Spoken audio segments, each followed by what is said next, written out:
Good morning, everybody. Thank you for waiting, and I wish you a great webinar. We have a very interesting program today. For those of you who have not followed us in the first session of our program last Wednesday, that was dedicated to the whole Hong Kong startup ecosystem. We have now the second part that is dedicated to the, I would say, the major player of the Hong Kong startup ecosystem, that is a very important organization called the Hong Kong Science and Technology Park. The name is self-explanatory, but of course we have a very important people here who are the best who can explain to you all the interesting issue of this marvelous organization.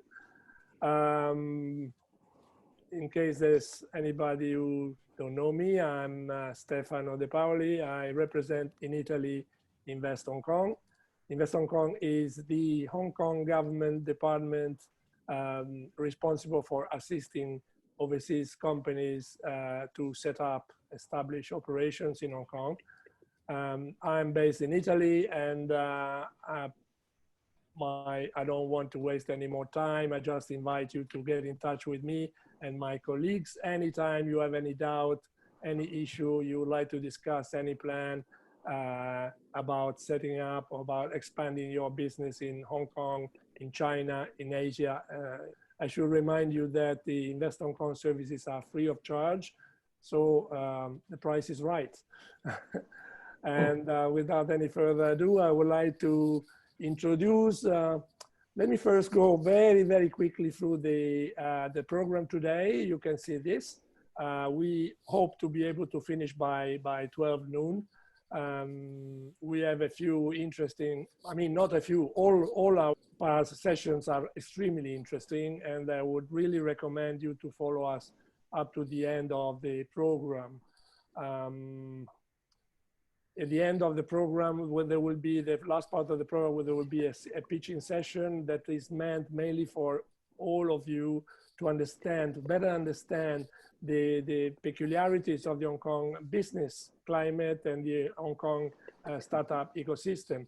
So 7 Italian companies that have been selected, not because they're necessarily the best, but because they represent a comprehensive scenario of the Hong Kong of the startups ecosystem, and they will present very briefly their projects, and they will be discussed and assessed publicly, so that especially meant for you to understand what is good and what is bad about running a startup in Hong Kong.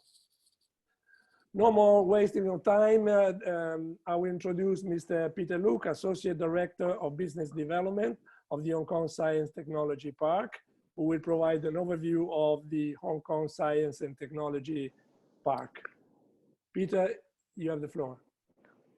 Grazie. And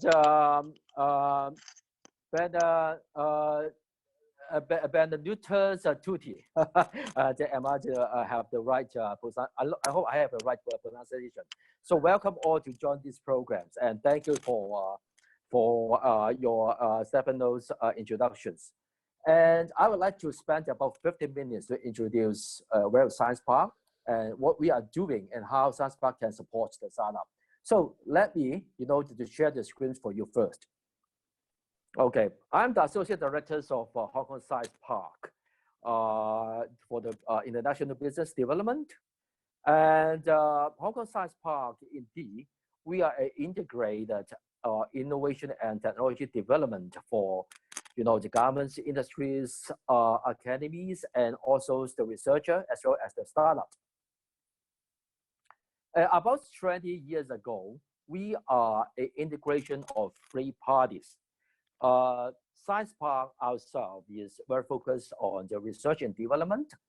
And in the center, previously, we are focused on design, multimedia, and right now we are changing to a fintech center. Industrial estate, talking about the very traditional manufacturing, such as, the garment, those electronic, that kind of, the very traditional manufacturing. But right now, we have the biggest data center right now in Hong Kong, also in industry estate center. Hong Kong Science Park, we are talking about 22 hectares. We are very focused on R&D.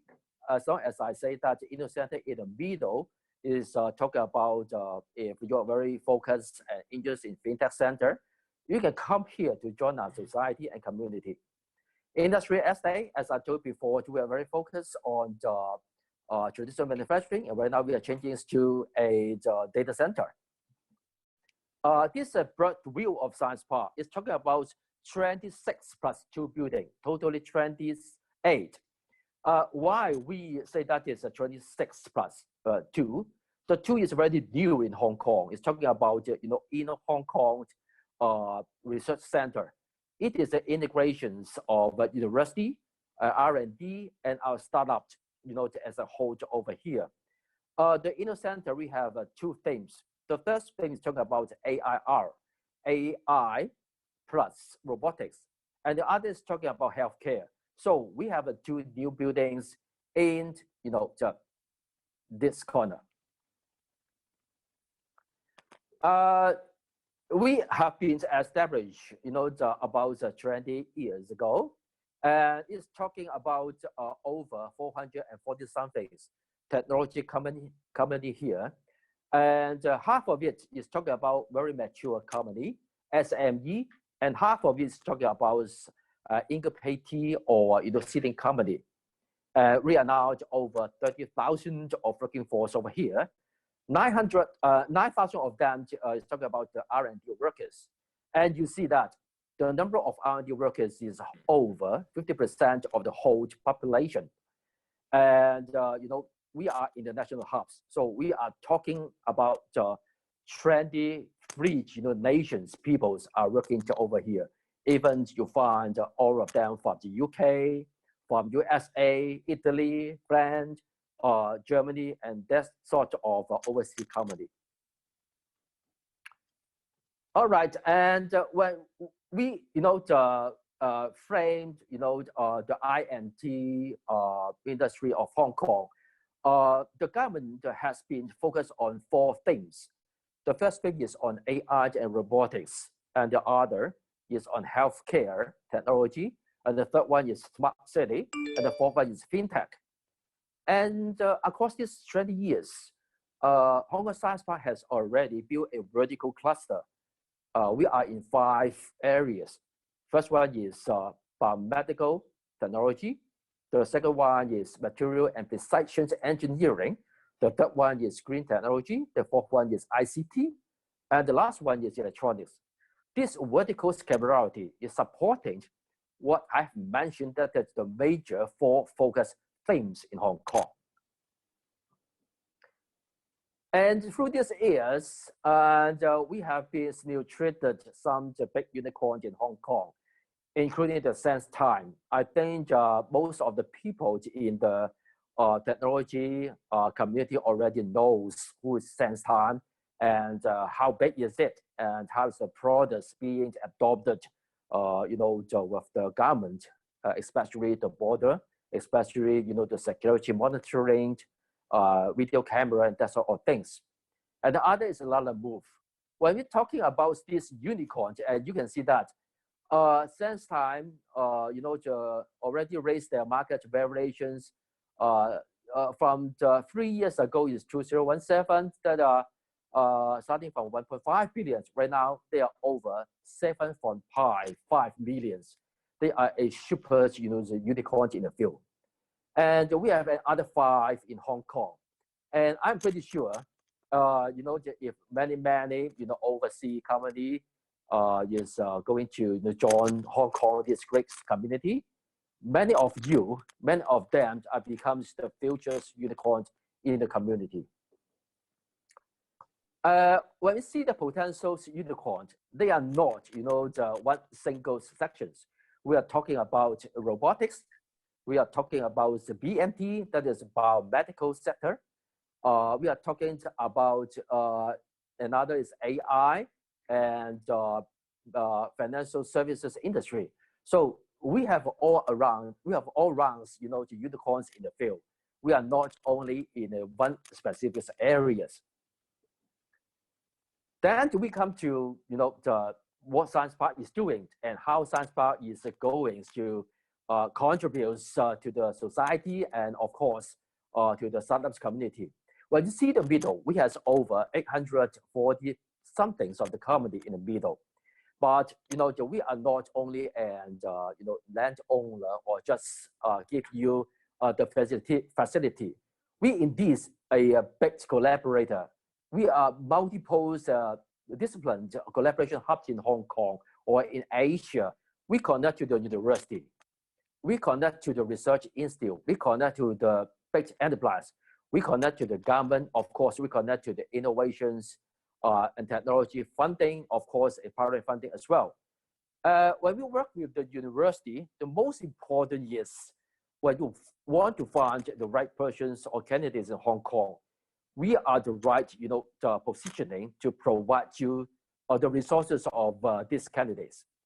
For the enterprise, we are well connected to this enterprise. On and off, we have the meeting with them, we have the session with them, we have the event with them to truly understand what is the demand from the society, community, and the industry itself. Of course, for the government side, as long as we connected to these regulators, we know, you know, the product is well compliant, you know, to the regulation. And last but not least is the, you know, private equity, venture capital, that kind of connection to the investor. Money is so important. So Hong Kong Science Park is a big collaborator to contact you to the right, you know, the investor. So you see that we, you know, encourage innovation. We are an idea incubator. We are a super connectors, you know, around these stakeholders. And as I told you before, we are well connected to the industry. So you see that on and off, we have so many, you know, partnerships or business partnerships built within our events and built within our community. And the platform is a good connection and collaboration with all other stakeholders. Not necessarily between the B&B, that's a business to business. We are well connected to the university or, you know, the other stakeholders or the connection to the overseas as well. And especially, you know, most of the startups over here, they heard about Go for the reward. And this program is going to build your brand names in the community, especially to the overseas community, such as we have so many awards in the Geneva and Switzerland. That is the case. We bring you to the overseas to show your product, to show the brandings of your company, so that you get a lot of credibility around these regions. For the funding, Hong Kong government indeed, we have launched so much funding program. It's talking about more than 40, you know, the very good programs, especially from your startup. And then when you go to a deeper research and development, when you go to product trial or go to marketing, last but not least is go to market adoption. You can see we have all around very comprehensive supportings, financial supportings schemes, you know, in these areas. So we can further capitalize our funding programs in several areas. So you see very specific on Hong Kong Science Park, such as the left-hand side. We are talking about the incubation program. My colleagues will talk about the incubation programs later. LEAP assistance program, corporate funding. My colleague in investment team also talk about this later. And in the middle, we are very specific on the orange one is talking about very specific on technology. And the green one is talking about how to help you in the sense of business and the others. And the most popular funding programs, you can see that we have the ESS, talking about 10 million of them, maximums, when it is a matching programs. Remember, if you have a research project for 20 million, half of it can be shared by the Hong Kong government.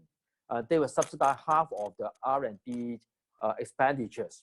So totally your project is 20 million. When you further collaborate with the university and R&D institutes, the upper limit is grow up to 30 million. So you see, it is a big encouragement for you to anchor your R&Ds set up in Hong Kong. It is a great incentive. And below, we have the rebate. Out of the half of the R&D funding, you can still apply for 40% of them rebate to you. So you can see, for example, when you give $10 out of your pocket, and the government give you another $10, but according to the rebate rule, and totally you have to pay only $3 out of your pocket. $7 is given by the Hong Kong government. So you see, it is a big encouragement to you. And for the tenant programs, of course, we have very exciting programs. We have two major programs talking about researcher program.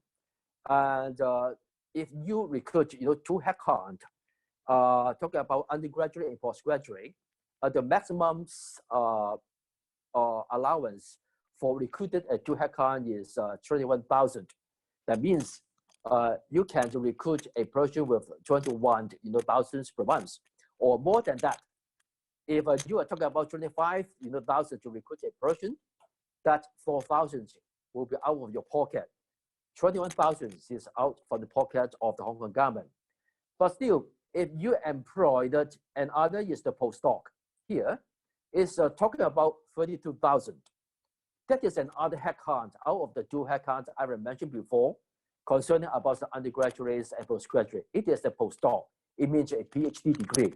So it means 2 plus 2 is 4 headcount that the Hong Kong government can allowable for you to take this 4 headcount to recruit in your own company for 3 years. Of course, you have a short term of students' internships to help you for allowance for 50% of monthly remunerations. It's talking about 1 month to 6 months on the very short period of projects. So you can leverage this internship, to save a lot of money. And of course, we have another is the accommodation program. This program is talking about 6 to 12 months subsidized period, and eligible for 10 headcount in your company. And each employee can be allowance to about 10,000 of the rental. It means that you can rent a space in Sardine, talking about 15,000, 5,000 out of your pocket. We subsidize about 10,000 that has an allowance to you. So totally, each company can talk about 1.2 billion can be a rental accommodations for you. And of course, this is more convincing. We can see that the Hong Kong government already launched, these taxation reductions from 60.5% to 8.25%. It's talking about a taxation deductions out of your revenue. The rules is like this: when you spend the first 2 billion on the R&D, you have 3 times, that is 300% for the revenue taxation deduction. And when you continue to put in your R&D expenditures on your products, and the remainder of your R&D expenditure is talking about 200% or your remainder revenue. So put it as an example, when you spend about 5 million for the R&D, the first 2 million, you're talking about 3 times of the tax deduction. That means about 6 million of the tax deduction. So another remainder is 3 million for 200%. It's talking about another 6 million. So totally, it's talking about 12 million for your initial 5 million expenditure on R&D. So when we're talking about investment or investor funding, we have the angel funding, we have the venture capital funding. Of course, we have the, we call that as a CVF. It's talking about Hong Kong Science Parks has a integrations of investor, over 1,000 of them as a choice as a resources or funding for you. So from the very beginning, as you a startup, when you grow up or those pre-IPO or IPO, and you can have a lot of supporting from the financial side. And my colleague will talk about this later. Hong Kong Startup Park is not only a bare space for you. We also have an infrastructure, so that if some company have a very in-depth, the requirements on the infrastructure, on the equipment, on the computer, or AI, or the laboratory, or testing labs, or web lab, something, we have all of them. And you can leverage our laboratories for your testing, or bring along your equipment as well. Build your own web lab as well. As long as you feel, that our laboratory or infrastructure can accommodate your this, you can feel free to use it as long as it will become part of my tenant.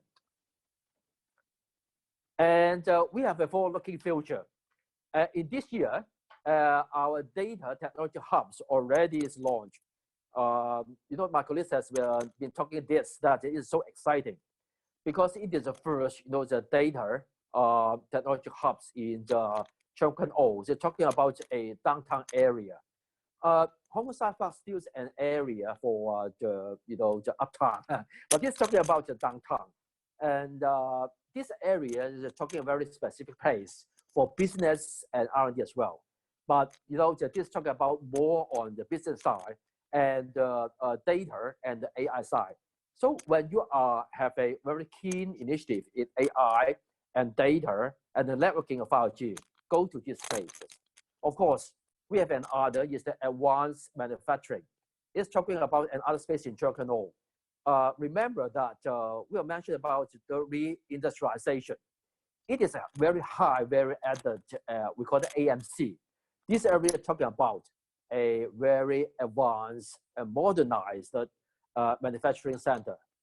So whenever you have a very modernized or robotics manufacturing for the high values manufacturing component or value chain, bring them all over here. The last but not least is the Hong Kong and Shenzhen's collaborations zone. When you see that, the orange one is a zone A. It is just adjacent to the boundary of mainland China, Shenzhen, and also between Shenzhen and Hong Kong. It is a very new area. This size they talk about 4 times as bigger as the the nowadays campus of the whole Hong Kong Science Park. This is our future, and it's like a smart city, and you can see that it's much like a Silicon Valley. We have our own smart mobility, a smart city, a smart living area, and all the things and all about the technology, talking about AI, smart city, healthcare, and of course, fintech can be leveraged in a single area. So you see the future of Hong Kong. And this is the last line of my presentation. So I left, the following sections to my colleague. And if you have other questions, just, just send me or use the text time on the Q&A sections. Of course, and we have answering your questions by the end of, this whole day sections. Okay, I left the stage to the moderator. Stefano, your turn. Thank you very much, Peter. I couldn't interrupt you because your presentation was too interesting to be interrupted, but we already running late. But sorry, my duty is to try to push everybody. So go immediately to the next presenter, our friend Ken Ban Chan, Senior Manager of Incubation Program of the Hong Kong Science Technology Park. And Ken Man will give us an introduction to the Hong Kong Science Technology Park Incubation Program. Please, Ken Man, go ahead. You have the floor. Hi, hello everybody. Charles. My name is Ken Man, Senior Manager of Incubation and Acceleration Program in Hong Kong SCP. In the next 10 to 15 minutes, I would like to introduce to you what Hong Kong SCP could offer to tech venture like you, and how we could support you to commercialize your product and business growth. So first of all, I would like to share with you our scorecard about our incubation programs. Our incubation program have been running for more than 20 years, and we have already incubated more than 700 startups as of March, that means last month, where we are very proud to see we have successfully nurtured a lot of technology startups with high reputation, and they bring innovation across industries. For example, as Peter also mentioned, we have 2 unicorns in Science Park, that one of them, Lalamove, a logistics platform, was actually graduated from our program in 2015. And they become a unicorn 4 years after they graduate. Nowadays, they have operation in more than 260 cities with 15 million registered users and 2 million of drivers as their partners.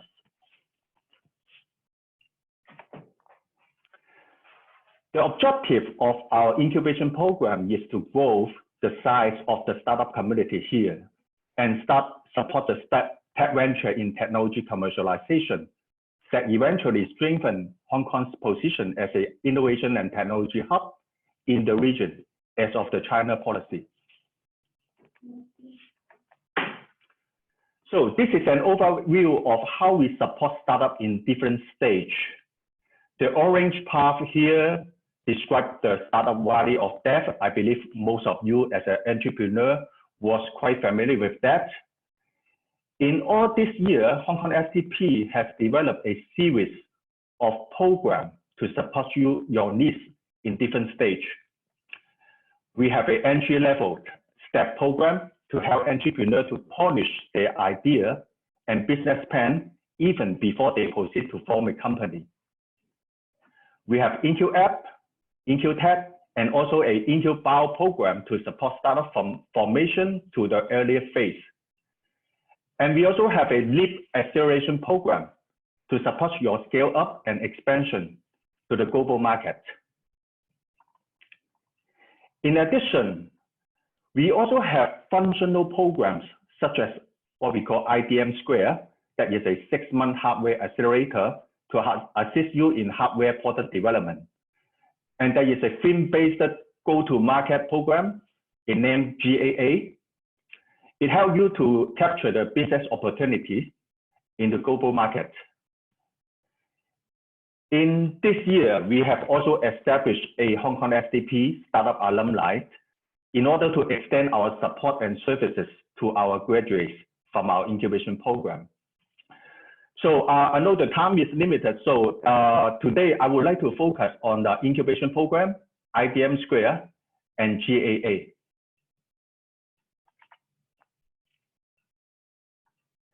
So IncuApp and IncuTech are the 2 core programs we offer to startups in the earlier phase.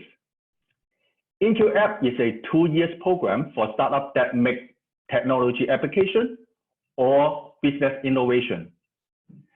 And IncuTech is a 3-year program that requires significant R&D effort with deep tech implementation.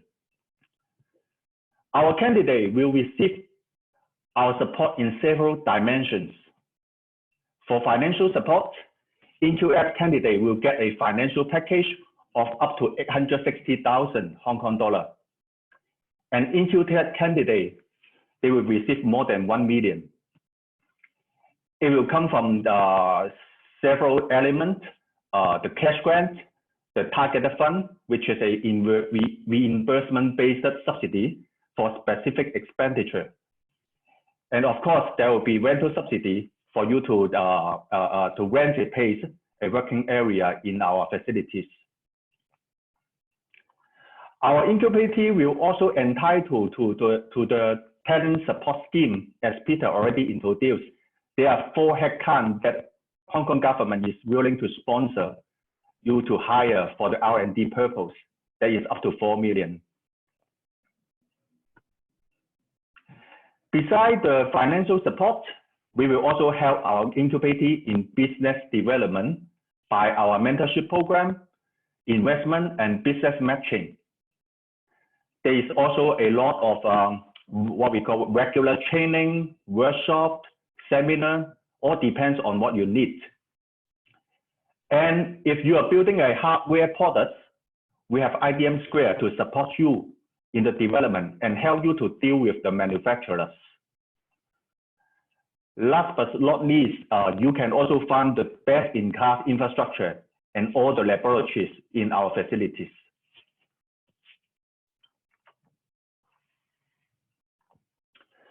So this is the breakdown of the financial support. I'm not going to go through all the details. At the end of the session, you will be able to get this presentation file.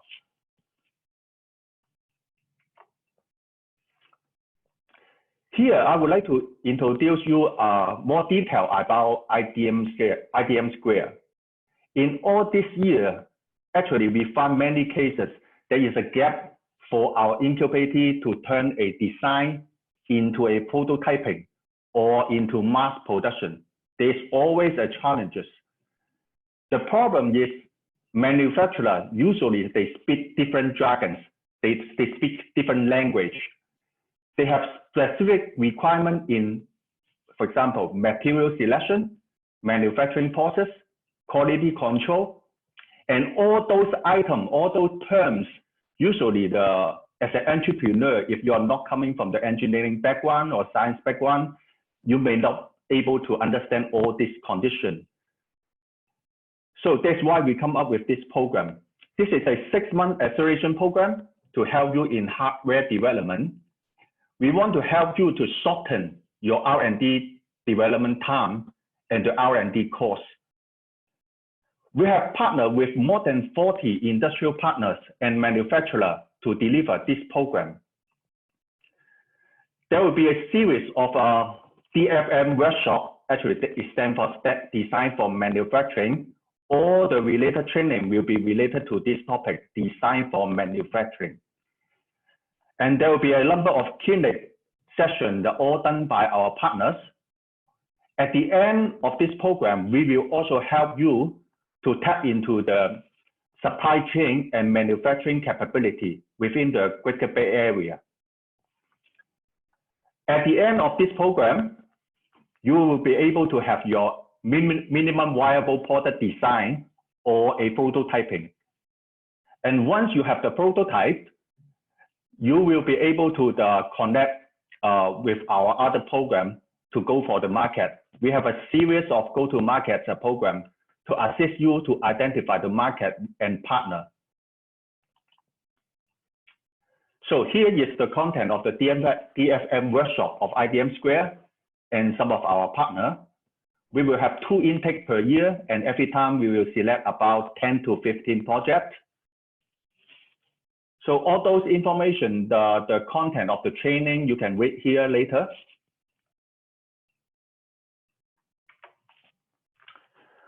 These are the other comprehensive training and workshops that we arrange in 6 tracks. Every 6 months, we will run all this kind of training. And all our incubators can selectively join based on what they need.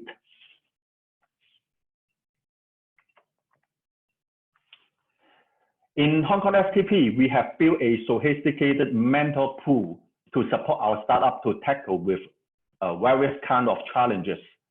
Nowadays, in our mentor pool, we have more than 100 mentors from different industries or market segments.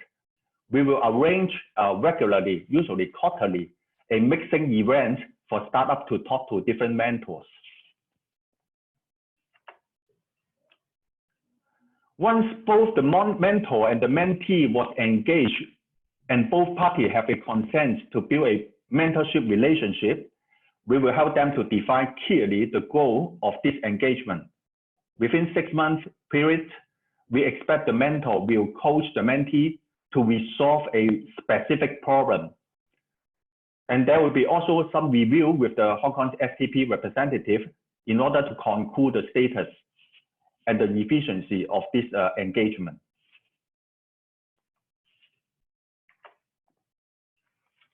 So I've talked about the incubation program and then how you can enjoy this program, how you can join this program.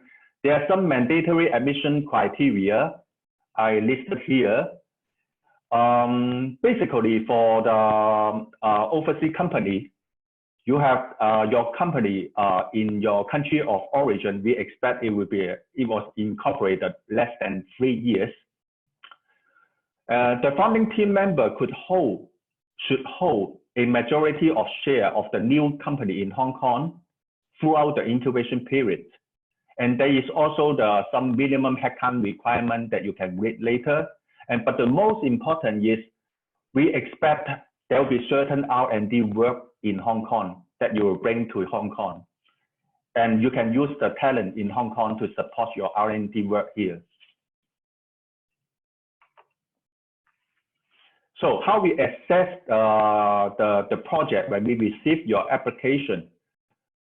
Basically, there are 4 requirements from the formation of the management team, the business plan, what is the pain point, did your project contain any innovation element, and how was the R&D content and effort to deliver this product. At the end, you should put it all together with a financial projection and a milestone assessment plan. So all our application you can submit your application online. And once we receive your application, our audit will do a basic due diligence check to see if you fulfill all those mandatory criteria. And then we will have a first interview. If everything goes fine, then we will invite you for a presentation in the admission panel meeting. So in this panel, we will have some representative from the Science Card and some external advisor to discuss about your project. And you will have 10 minutes for your presentation, and followed by another 5 to 10 minutes of Q&A. So if you're interested, please scan the QR code here, and you will be able to access the guideline of IncuApp and IncuTech program. And in case you're not sure how to do all this online submission, there's a video here. You can click the link, and we will guide you through the submission step by step. So the next topic, I finished about the incubation, and now I would like to introduce our acceleration programs. LEAP is a 2 years acceleration program we offer to scale up companies. We will assist them to build a new sales channel through our network and expand to the different markets like China or regional markets.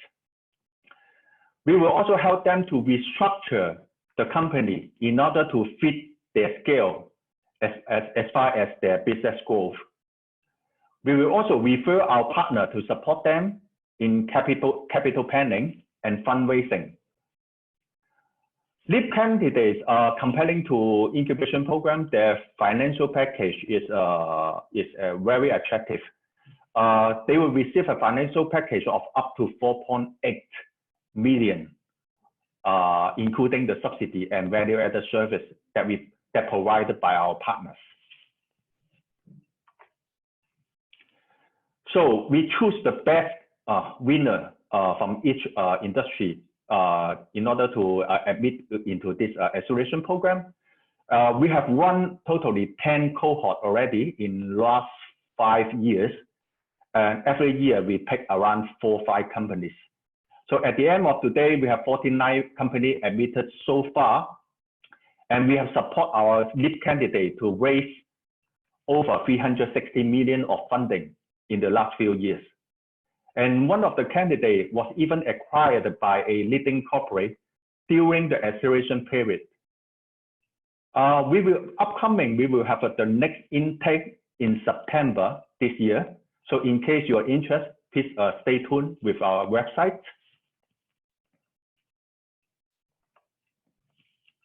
Sorry, Stefano, I know I am running out of time. Let me spend another 1 or 2 minutes for important promotion. So, well, Before I end this session, I would like to share with you one event that is organized by our GAA program. Our GAA platform is a go-to-market program. In this upcoming July, they are going to arrange a global one-on-one business and investment matching event. It serves as a fast track for global tech venture or tech company like you to match with over 40 leading enterprises in the world and 20 investors from different regions. We will make this event on a hybrid platform with some online activity and offline activities.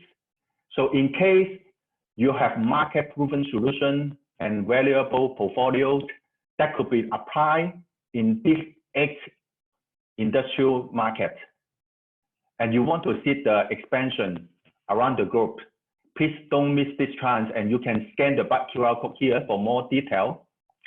The industrial corporate have already listed out all their pain points on our website.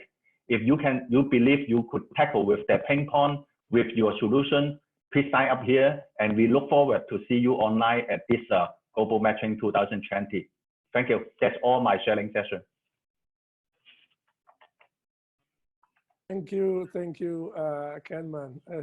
Just like Peter's presentation, you know, I know we're running late, but it's too interesting. I cannot really interrupt, or all participants would hate me. I hope they would be.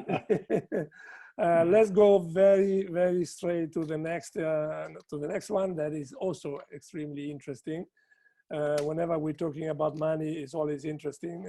So now Sammy Wong, Associate Director of Hong Kong Science Technology Park Ventures of the Hong Kong STP, of course, will present an overview, will give us an overview of the corporate venture fund of the HKSTP. Sammy, are you there? You have the floor. I don't see Sammy.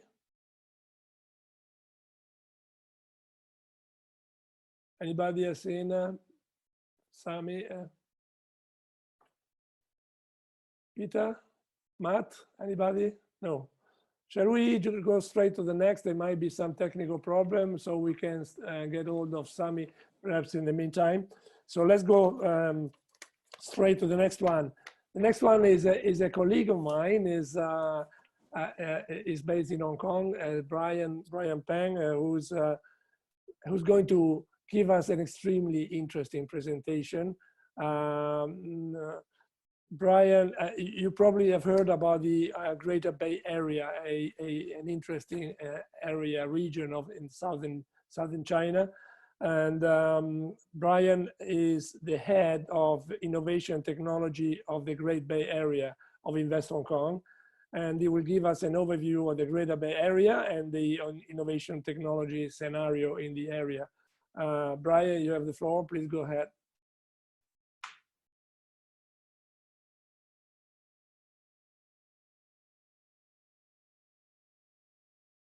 We cannot hear you. Brian, are you there? Can you hear? You unmute the microphone, please. Brian? Okay. Hello? Now we can hear you. Yes, thank you. Okay, sorry. Okay. No problem. So, Charles, good morning, everyone. So it's my great pleasure today and to join this webinar. So, today we are talking about the GBA, and it's my great pleasure to share with you some of the key issues and the opportunities of GBA. So I think you may hear about GBA, but I think, I mean the Greater Bay Area, but I think you may be asked, what is GBA and where is it and why GBA matters? And the last one is how to leverage Hong Kong and to seize the GBA opportunities. So when talking about GBA, we need to know what is it, what is GBA? So the GBA is stand for the Guangdong, Hong Kong, Macau, Greater Bay Area. So it's in short form, we call GBA. In fact, this is a national initiative, which is highlighted in the Chinese government's 13th five-year plan. And this plan is aimed to build the GBA as a global competitive mega region. It's a cluster of cities. And also the GBA will position as a key facilitator to the Belt and Road Initiative. I think you maybe heard about the BRI, the Belt and Road Initiative. So when talking about GBA, I think people will always talking about the numbers. Okay, the 9 plus 2. And you may be asked, what is the 9 and what is the 2? So I will give you some more idea what is the 9 plus 2. And when talking about the 9, it's talking about the 9 mainland cities in the Greater Bay Area, and which is including, I think the one you may be familiar with is Shenzhen and also Guangzhou, etc. And the 2 is stand for the SAR, the Special Administrative Region, including Hong Kong and also Macau. So when we're talking about the GBA, we're talking about the 9 plus 2, the 9 mainland cities, and the 2 SAR, including Hong Kong and Macau. So how big is it? And we have the population of 71 million people in this GBA area, which is quite similar to UK and a little bit higher than Italy, because according to my research, for Italy we have 60 million people. So GBA is have more people than Italy, and it's talking about 5% of the whole population of China. As you know, China is a huge country, so we have 1.4 billion people. So it's taking about 5%. And talking about the land size, and it's 56,000 kilometers in the GBA area. So it's quite similar to Ireland, similar to Panama, etc. And it's only taking about 1% of the whole China, I mean the land size. But when we talk about the economics, so how is the performance of the GDP? And according to the last figure in 2018, the GDP in the GBA area is 1.6 trillion US dollar. Is around between just like similar to Australia and South Korea. And it is talking about 13% of the whole China's GDP. So as you can see from this figure, we are using 1% of the land size and 5% of the total population of China, but contribute the 13% of the GDP. So there is no doubt that this is a wealthier area in China.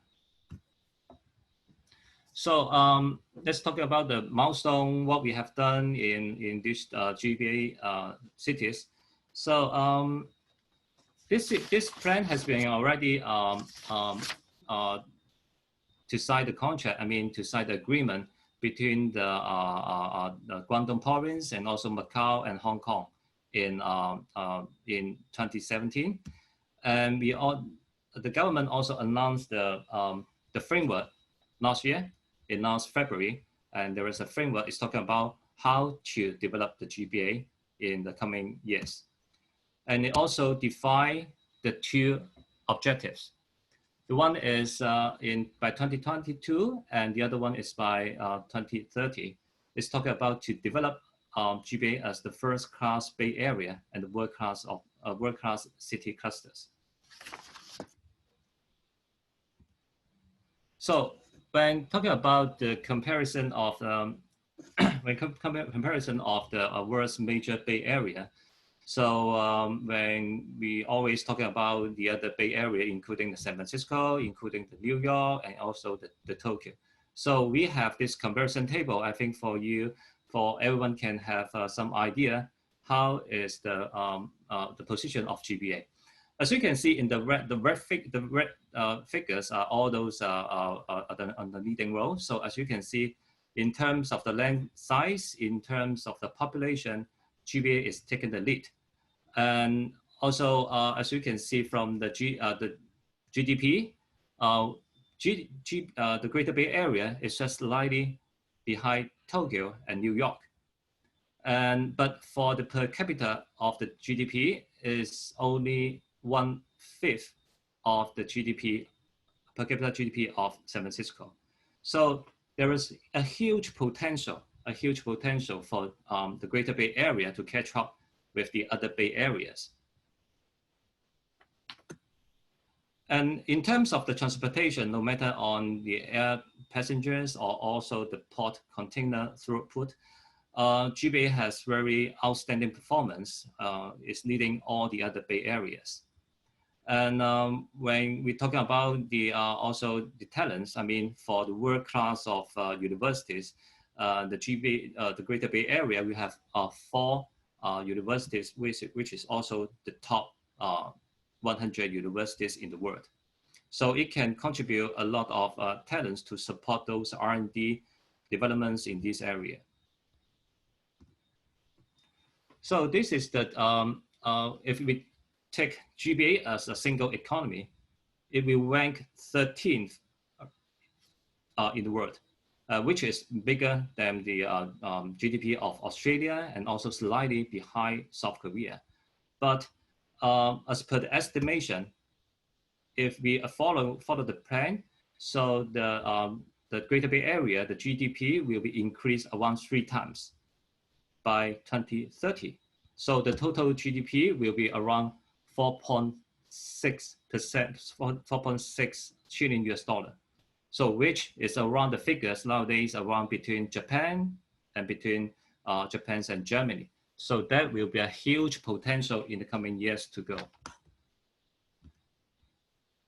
So in the outline of the development plan of the Greater Bay Area, there are total 7 areas of development.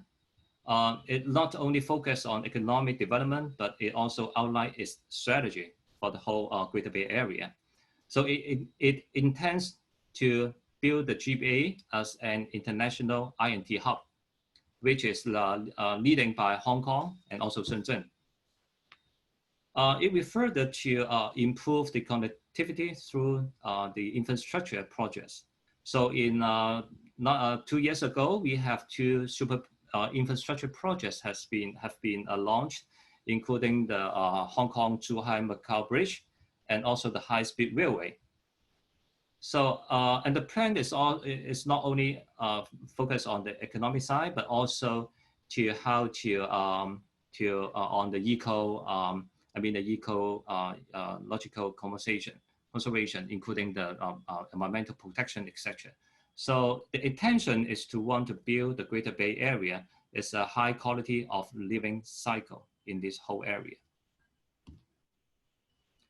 So this is the map of the Greater Bay Area. And I think I can give you some figures and you can have some more understanding about how the plan goes in the Greater Bay Area. So normally, I think the government to define there are total 3 tiers of the cities in this GBA area, including, as you can see from the blue color, including Hong Kong, Shenzhen, Guangzhou, and Macau as the Pope cities. So as you can see, these 4 Pope cities are taking different kind of position, including for Hong Kong. The position for Hong Kong is taking about the finance, also taking about the professional service, and also the R&D as the R&T hub in this region. And for Shenzhen, we're taking the role as a national innovation hub, and also Shenzhen is famous about its advanced technology and also the modern machinery and equipment, etc. And as you may know, Shenzhen is the headquarters of Tencent, at the headquarters of Huawei, DJI, etc.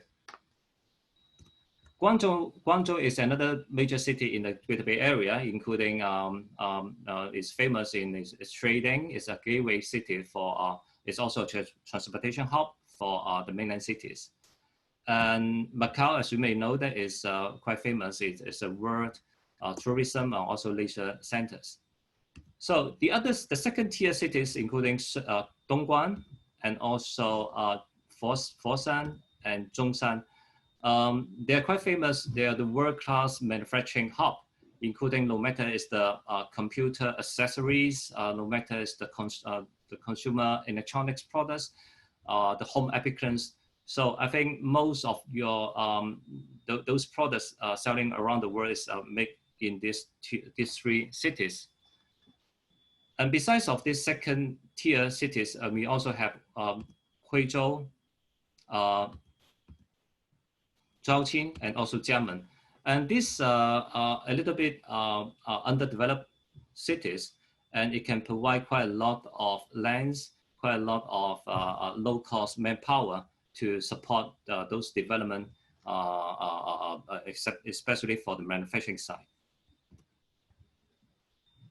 So how to leverage Hong Kong and with the opportunities in the Greater Bay Area? I think Hong Kong is it's quite perfect position to seize the opportunity, to get the opportunities in the Greater Bay Area. As an international business center, Hong Kong is always as the springboard to attract international INT technology and enterprise to enter Greater Bay Area. And it's also the first location for mainland companies to go global. So we always say that is the Hong Kong plus the other GBA cities as one of the strategy. So also Hong Kong, we're taking the lead, especially on the financial aspect, and also in the R&D, and also in trading, the free flow of information, and also the capital. So Hong Kong is taking the role to support those companies to grow, and especially a big connector for them to connect with the GBA cities and also the world. And please do not only focus on the Greater Bay Area. It's not only the 70 million people. You have to know that the GBA, there's no boundaries between the Greater Bay Area with the other side, the other cities of the China. So we have total 1.4 billion population in the whole China. So and you know, in Hong Kong is a super location for you to get connect with not only the Greater Bay Area and also all the greater China. So Hong Kong's perfect location is well established by its mature transportation network, and you can just use 1 hour to the major GBA major cities, and within 4 hours you can go to almost the major Asia cities, Asia key markets, and by using only 5 hours you can go to half of the world population. And Hong Kong, you know, the one country, two system to support you to, especially for those startups, talking about the IP protection. I think Hong Kong is a perfect place for you to secure your IP rights. So this also to support, especially those R&D development companies to use Hong Kong as one of the essential location for you to development. So talking about the tax, I think this is quite essential for companies and also entrepreneurs to consider when you are looking for a right place to develop. But I think Peter has already go through some of these figures, so I will not go into too details. But I just want to show you this chart about the comparison table about the tax between Hong Kong, Singapore, and Shanghai. As you can see, Hong Kong is in the middle, and we have the quite low tax and also very simple tax. We do not have any VAT, GST, and also no sales tax, no capital gain tax. So it's quite narrow and it's quite simple for you to do the business in Hong Kong, referring is the tax requirement. And I will not go in to repeat what Peter has already mentioned just now about the super tax deduction for those qualified R&D expenditures. So what in West Hong Kong can support, and we can support from starting from your planning, from your setup, and also your launch or your expansion in Hong Kong. We will be all with you around to be with you. So we will provide the information to support you to find your starting in Hong Kong, and also we support you to facilitate your visa or application or your schooling, etc.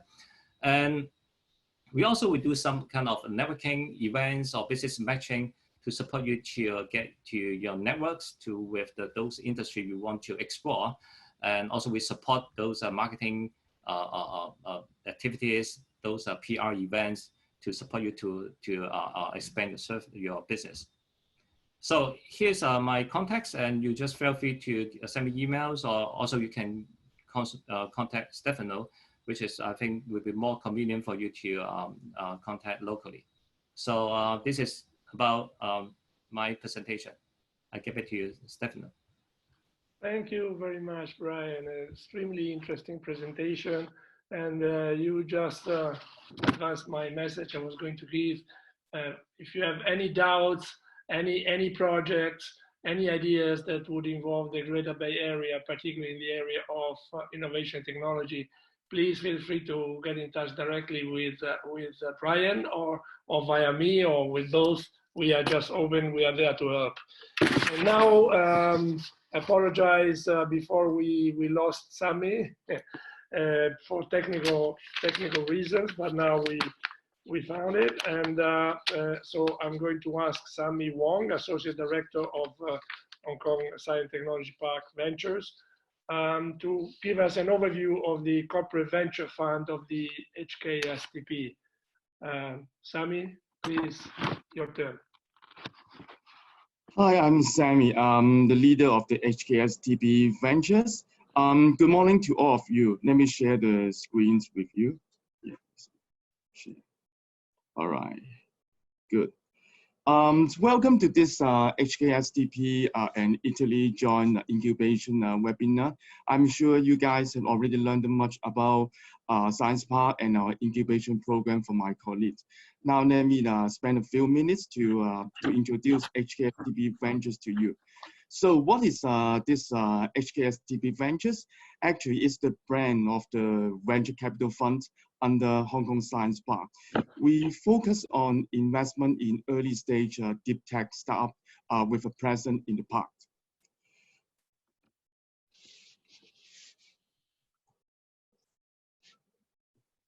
All right.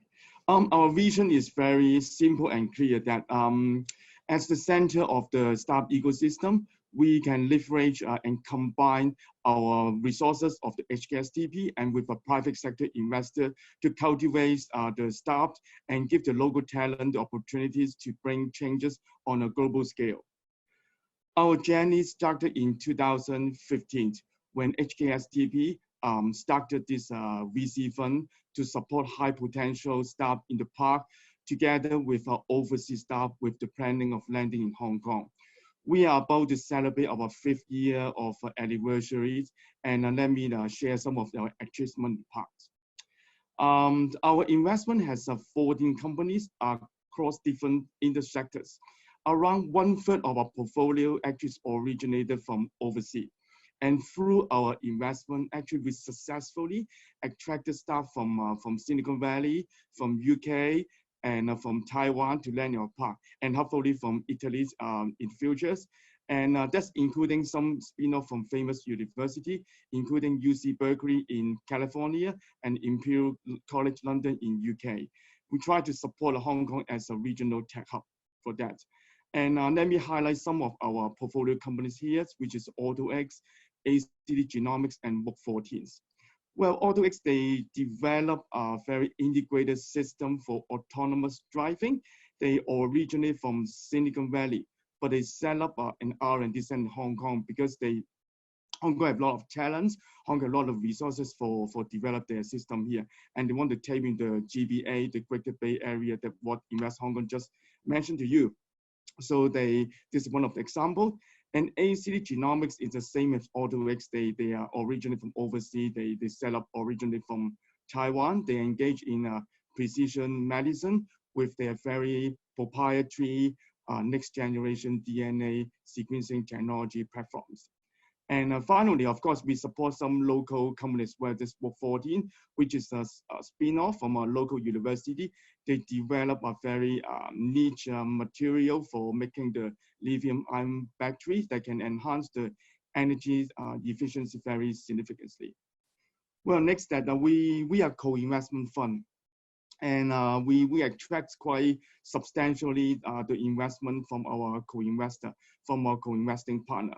Actually, we invest a total of 1 billion Hong Kong dollar so far, actually, is that. And it means that you can see that for every dollar that we invest, we attract $13 from our co-investing partner. And we work with a lot of the renowned investor name in the world, like 500 Star, SOSV from US, the EF from UK, and we work with some industry leaders as well, like the SK Hynix, MediaTek, and the Dongfeng Motor in China as well. Well, our spirit, what is every fund can have a spirit. What is our spirit? Our spirit is three-fold. We are value creation first, we are deep tech focused, and we have very unique combined resources. What means by value creation first here? That I and my team actually is very hands-on and very founder-friendly approach. And more importantly, we are pretty patient capital that we allow the startup, the founders to have enough time to develop their technology platform rather than rush them. We are not relatively not a rush to exit. And deep tech focus, of course, we come across quite a wide range of technologies that are in the parks, from life science, from AI and robotics to fintech as well. And the last very unique that we have a combined resources. What it means that because of we are statutory body, we are very independent status. So it's very easily for us to connect the founders of the staff to both the public and private sectors, like maybe to government authority like Invest Hong Kong to get their support, to other government authority if they want to get a license approval, and very easy for us to connect with some private sector like multinational corporation or local big corp as well. So value creation, let me elaborate more on that points that when I think you look for investor, you not only look for funding, you expect the investor when they become a shareholder, they can support you in your future. So it's very importantly, we cover different kind of services to our portfolio company. First, very important, of course, they need business developments, right? We will connect them to some big corporations and to help them to support. For example, one of our portfolio company that I just mentioned, they develop a very niche material for the lithium-ion battery. We connect them to a leading Japanese conglomerate, and their technology already doing some testing with the Japanese corp, and hopefully they will get the result, maybe deployed in the EV in the future. And also we support them to develop in China. We support our portfolio company to connect to some distributor in China and help them to explore the market there. And of course, our status that we can facilitate always with the regulator in Hong Kong, that with the government, so we can support them. Say they want to get some license to deploy some technology here, or maybe they want to get some more support or even apply their technology within the government or public body, we can support them as well. Together, of course, when we're doing all those things, they need money, of course, right? So we have a very strong investor network. So not only us, we invest, we will usually try to connect with some appropriate investor for the portfolio company, that say with family office, some multinational fund, or some strategic investor. So supporting for the next round. Besides, we support them for recruitment. We have very wide range networks, not just the funding that the incubation program supplied for you to hire the postdoc and the master degree graduate. We also locate some appropriate candidate for portfolio company that maybe from our own network as well. Finally, and not very important, we very focused on the corporate governance, right? So we focus that the company under our portfolio will be very strictly combined with the law and regulation in Hong Kong, that they can be very important because build the foundation for their futures, right? So finally, I want to maybe expand more our portfolio. We are quite diversified and deep tech focused. So far we have something like from fintech, semicon to biotech, green tech, logistics, and even the textile 4.0 is a very wide range of technology. So if you guys that you are fit in one of our category, we are happy to talk to you for that. And again, that we are happy to work with overseas company if you have the plan to set up R&D center in a park, right? So that's the major part of my sharing today. Yeah, right. Thank you. Again, thank you very much, Sammy. Again, extremely interesting. I think that we will have plenty of time to continue all these discussions after this webinar, you know, via our Milan office or directly. Just feel free to contact any of our colleagues here today. So now we have concluded the first part, and yes, we are now going to the probably one of the most interesting part of this webinar, or at least the most interactive. So to wake you up a bit, because you were not going to listen to us only, but you're going to listen to a few Italian companies that will present their projects that might potentially be admitted in the science park, hopefully, and potentially be admitted. We have let me finish this. We have the first company to present now is eProIn. Matteo Marino will present. Is Matteo there, ready to present? Please go ahead. Yes. Please make sure to do your presentation 3 to 4 minutes. Thank you. Okay, I start in a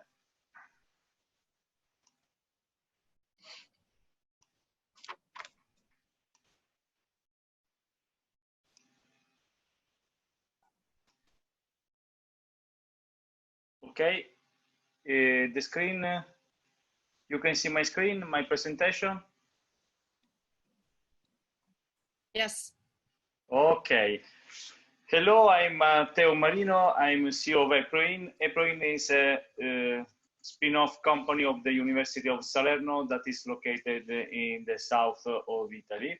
We are engineers, and we work especially in the field of the automotive, transportation, and the aerospace.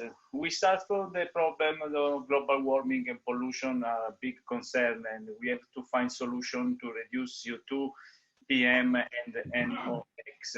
And also the city center are banning the conventional car. So surely the solution of the future is the electric car, but with a lot of pros, but at now there are a lot of cons. In fact, there are not enough recharging points, a large amount of carbon-free electric is needed, and so on. And for this reason, also a mass car electrification is not behind the corner, as we can think, because mass car scrapping, it is unsustainable in a LCA optic. So our idea is to convert conventional car into hybrid solar vehicles in order to achieve in few time, while the electric cars take the mass of the people who can buy it, we can convert and reduce fuel consumption, and so the emissions. This is a brief technical specific design of the car. Of our prototype, our system was fitted on a Fiat Punto, and it is composed by 2 electric motors inside the wheels, an additional battery pack, and the photovoltaic panels that are an add-on just to take a free amount of energy, because in the city center the car makes not a lot of kilometers and stay on the road for a lot of hours. But the core of our system is the onboard control that can be fitted on all conventional cars front driven. Here a brief 3D simulation just to understand well where all the components are located in the car. So the market size that we have analyzed, only Europe is a huge market size. So all over the world can be covered a big market size. And our business model of this product can be business to client, business to business, but especially to the float owners that with a low expense of money can convert all its fleet. With this project in 2019 ranked the third place in Nanjing in China. And thank you for attention. Thank you, Matteo. We go straight through. All comments and discussion will be at the end of the presentations. The next is Franco Saldarelli of Kineprox. Franco, please go ahead.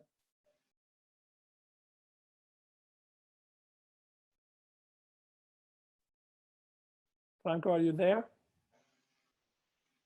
Ilaria, have you identified Franco? Yeah, I promote him as panelist. Okay, good. Hello? Ilaria, can you promote them all together? So, I mean, we don't waste time Yeah, in between. okay. Thank you. Franco, please go ahead. It's your turn. Can you hear me? Yes, we can. Please go Okay, ahead. good morning all. I'm just trying to set morning. up the camera. Good. There's still some problem. Anyway, let's... Maybe you can share your presentation. Yes, let's see.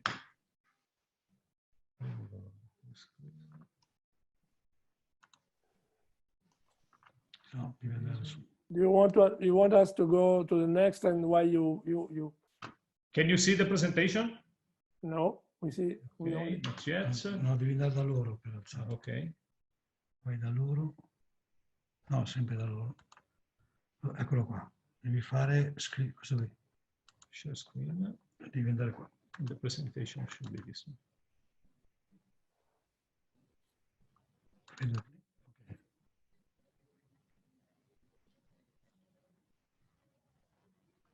Okay.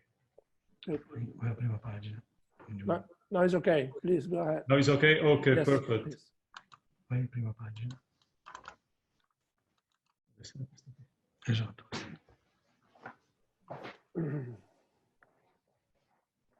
Okay, thank you for the patience. I'm Franco Saldarelli from Kineprox. I would like quickly to introduce our company. So basically, we have two business units. One is for industrial with these dynamic platforms, where we have practically a tilting unit with a rotary table, where mostly prismatic parts can be handled in industrial solution with, let's say, big manufacturing process. And the other division is the anti-seismic, where we have a concept of a mechanical frame that mainly is focused on the market, like I can give you some ref points, like not structural isolation in case of earthquakes. So let's move back on industrial so far. I would like just to quickly go through the application.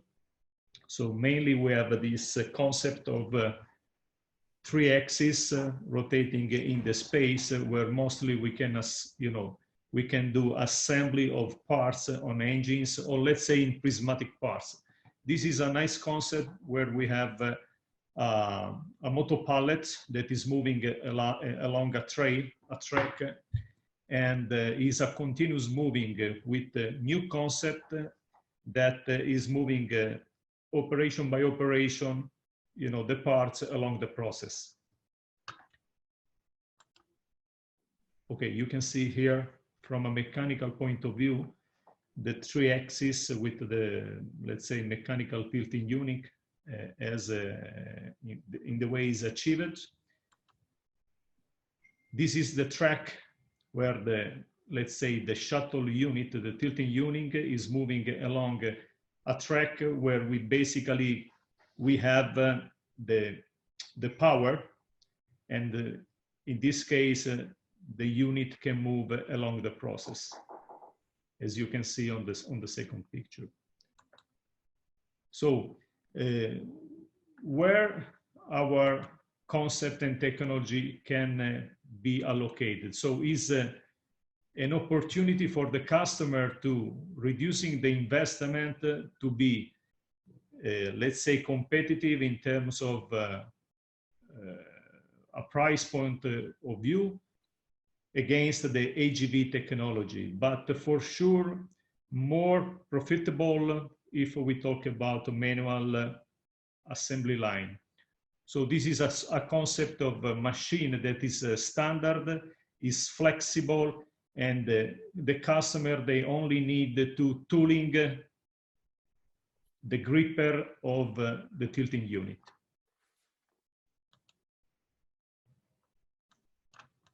Say that, I would like to quickly introduce the division of the antiseismic. So you can see, sorry, it's a little bit slowly, it's moving along. Okay.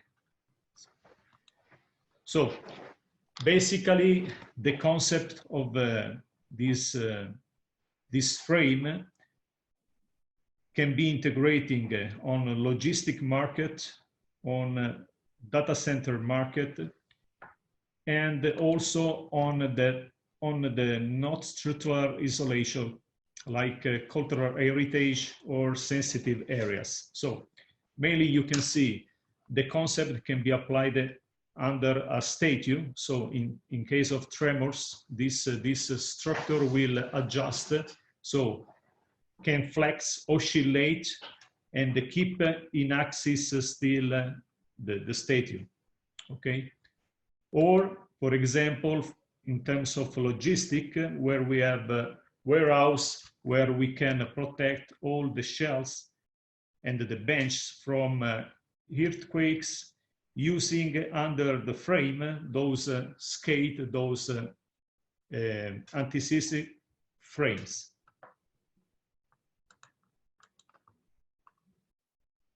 This is an application also that nowadays has been considered, especially also on the oil, gas, or pipeline industry. So you can see we have two different concepts of pipes supporting from a ground standpoint. So in this case, we can compensate the oscillation, or we can have this concept also achieved on the top floor. Okay, so in this case, it can be anchored in a frame, and the pipe can stand just below the, the structure. Yes, of course, those are solutions where maintenance is not required. So, thank you for your attention. If you have any question, I'm here to answer to you. Thank you, Franco. Questions will be at the end, okay, when there will be a dedicated Q&A session. Okay. It's the turn of Sienna Uruk of One Click Fashion. Hey everybody, I am Suena, and today I'm going to show you the pitch of our main brand. So now I will share with you the screen. Okay, so there have been some changes due to some, okay.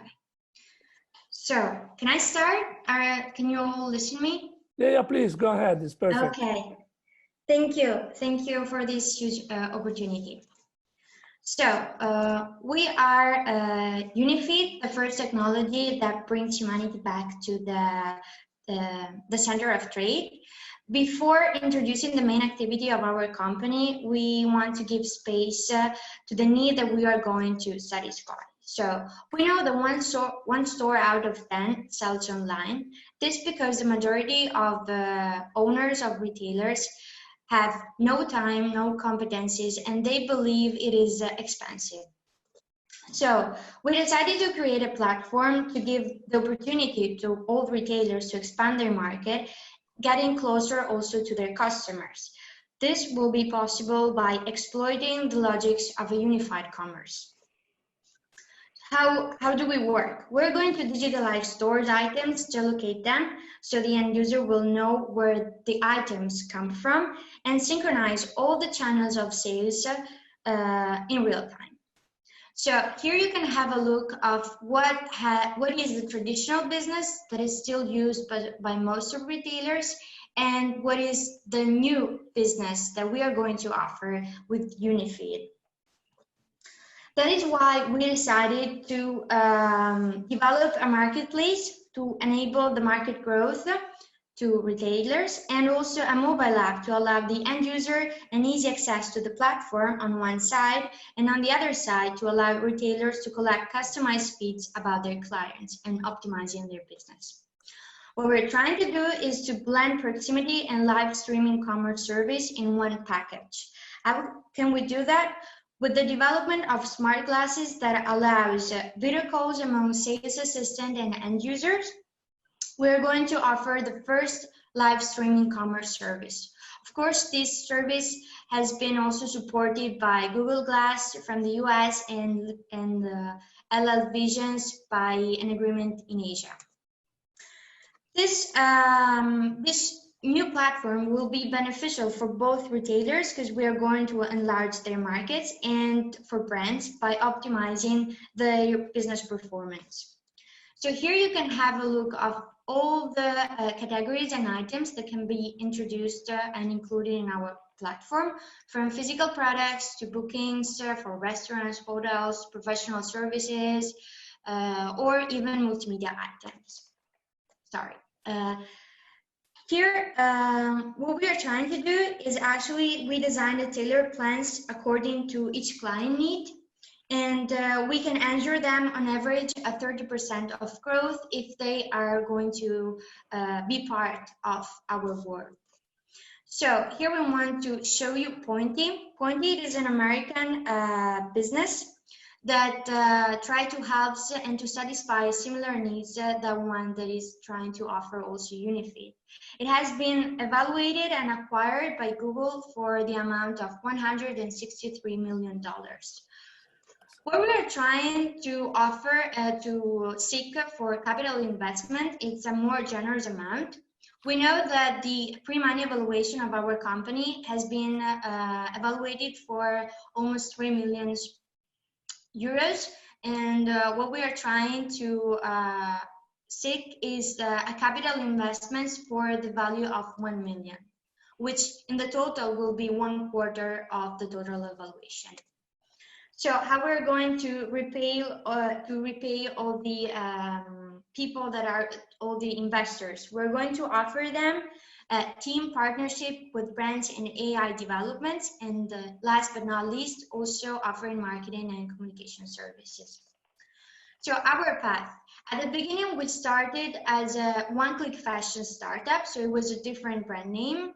And then, especially during the last 1.5 years, we have been part of several accelerating programs across the globe. Then we understood that the main goal of our business was wider. So we decided to switch the name from One Click Fashion to Unifeed because with this platform, we can satisfy a worldwide industry of retailers, not only fashion. The team has been selected by the founder and CEO, Paolo Pedrazzi, and we have been supported by 3 experts from different backgrounds in order to increase our creativity, passion, and willfulness. This is just a panoramic about all the journey that we have been doing. If you have more information or if you are curious about Unifeed, you can just keep staying in contact with us through our platforms. And what we are just asking you that in exchange of that, we want to hit this new market together with you. Thank you. Thank you very much, Sienna. You have been very, very concise, very precise, and very fast. Gerardo Graziano of Confidently. Are you ready to present?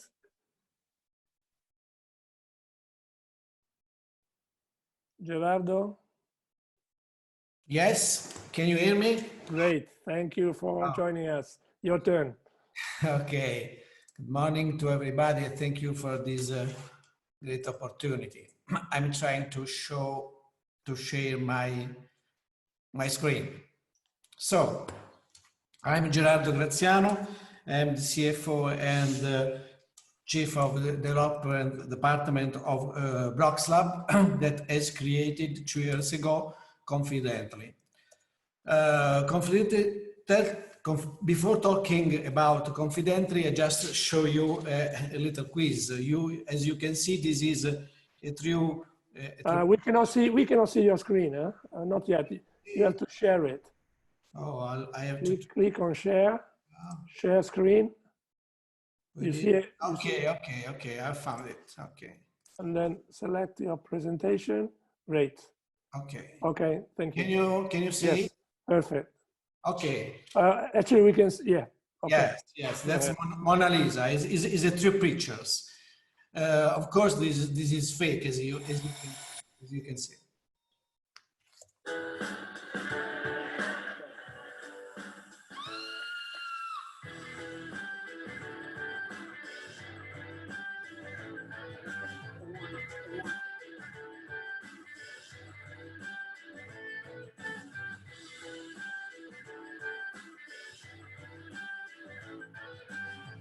You are fake news. You are fake news.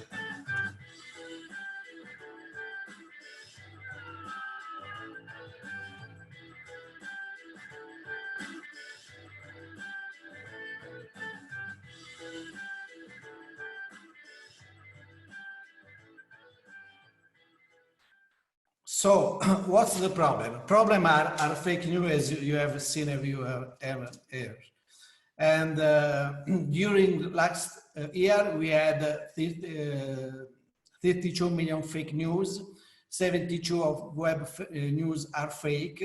Google has closed more than 370 sites that are fake. 70% of fake news are shared on social media. So how can we build a more true and sincere world? Our solution is to be Confidently. Our mission is to fight fake news, to stop the spread of viruses and malware. That is a problem regarding fake news too, to remunerate real good news at the right price, and so to revolutionize the world of publishing market. Our system is composed of 4 elements. The first one is about certified news. It works on a blockchain platform through smart contracts between the people that are going to read the news, to watch the content, the people that made them, and so between a revenue share system. This is the core of our this is the illustration of our system. The core is our algorithm. Our algorithm is based on 18 elements at the moment, and between our algorithm we can tell to the reader if the news, if the content, because we have also video or other things, is true or fake. In this system there are also the advertiser, of course, the authors that create between a plugin can create news, and there are the readers that can look the contents by the system that they already use, because they just need a plugin to put on the desktop or on the smartphone. All this thing is managed by a blockchain platform. So the platform of Confidently is based on algorithm, as I already told you, and the smart contract system based on a blockchain system. There is a money that can regulate all these things between people that make as I can say, make contents, and people that use them. The team is composed by me, Sabrina, Vincenzo, and Rosaria that are involved in their matter.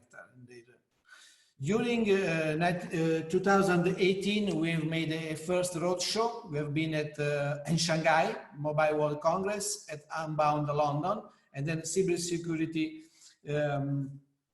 Convention in London. This is our roadmap. We started in 2018, as I told you. We have defined the market last years. And during this first month of this year, we have reached a European research project of about $1.2 thousand dollars, pardon. And so we have launched our research and development plan. We are going to release the first version, alpha version, in September or October, and test them within the end of the year. So to go on the market during the second quarters of next year.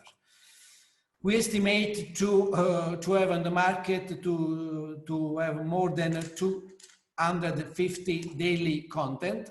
So for a total revenue estimated of 6,800,000 euros and EBITDA of 2,300 euros. So at the moment, altogether, I think that we can revolution the world of publishing. So don't fake, be trust. Thank you. I finished.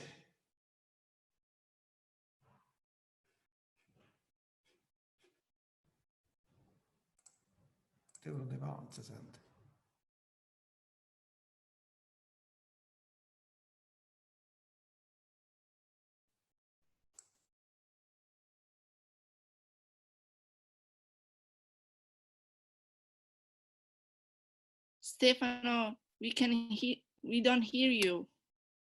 Unmute. Sorry, I was unmuted. I was just saying thank you, Gerardo, and please, Luana Arginelli of Monitor the Planet, if she is ready to go ahead. Luana, are you there? Yeah. Please, welcome. Thank you for joining us. It's your turn to present. Yeah, can you hear me? Can you see me? We can see and hear very well. And for share the video? It's shared. It's okay. We can see it already. Okay, we are ready. So, hi everybody. Hello. My name is Luana and the co-founder of Monitor the Planet. I will start with a question. Have you seen on the street technicians with a tripod and big instrument on the top? Our team has 60-year experience in geomatic engineering, and our team has identified the following problem.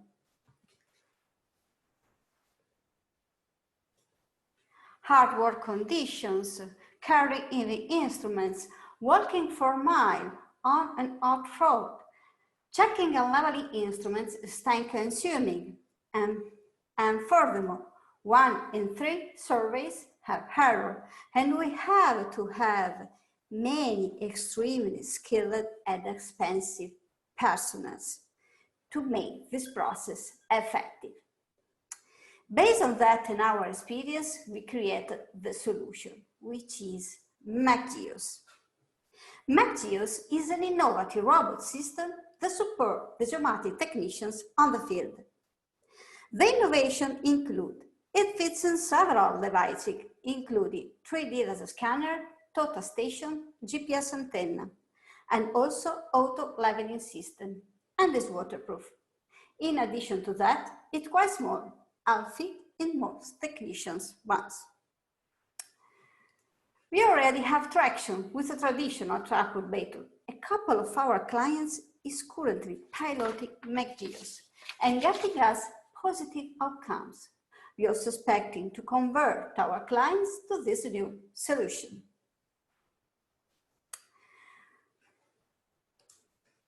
We arrived at the podium. In the competition, Best Startup held in the oldest baking house in London. And we have been rewarded in Italy for the introduction of efficient monitoring instruments. Some benefits are to improve the effectiveness, save time, and of course, reduce the cost.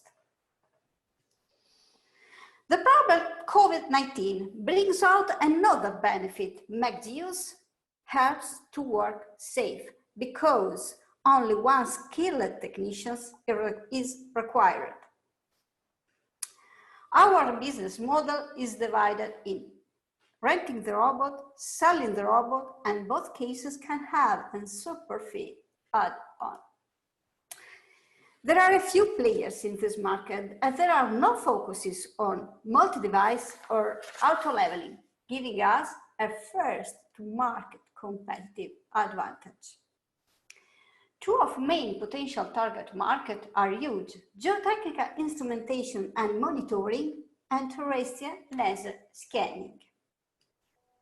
We are asking for 500K in those rounds in R&D, sales pre-sales, and marketing. And in 2021, we are going to production and commercialization. Our forecast is to produce 5 robots next year and 12 the year after. Our total revenue will grow from 100K this year to 3.6 million in 2023.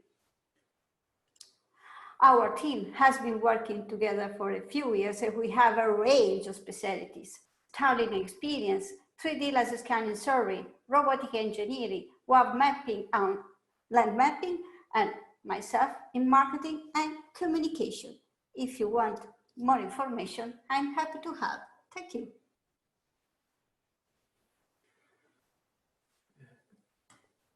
Great, thank you very much, Luana. And we go straight to the next the company called Appenine, and Nathan Venet, or Francesco, who is it? Nathan, are you there? Nathan? Yes, can you hear me? You can hear you. Thank Okay, you for joining us. Okay. So we are Appenine. I'm Nathan, the founder, one of the founder and CEO of the company.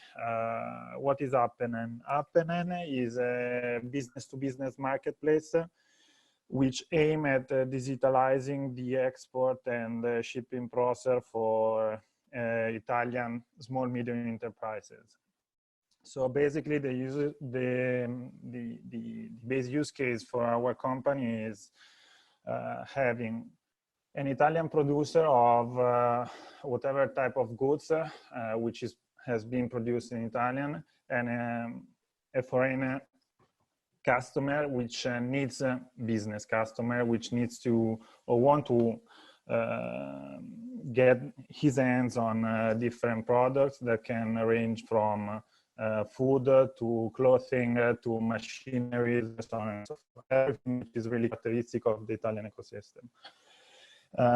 Why is Appenine different from other marketplaces that are already in place? For two main reasons. The first reason is related to the type of product that we offer, which is not only a marketplace, but it's also aims at digitalize the export and the shipment process.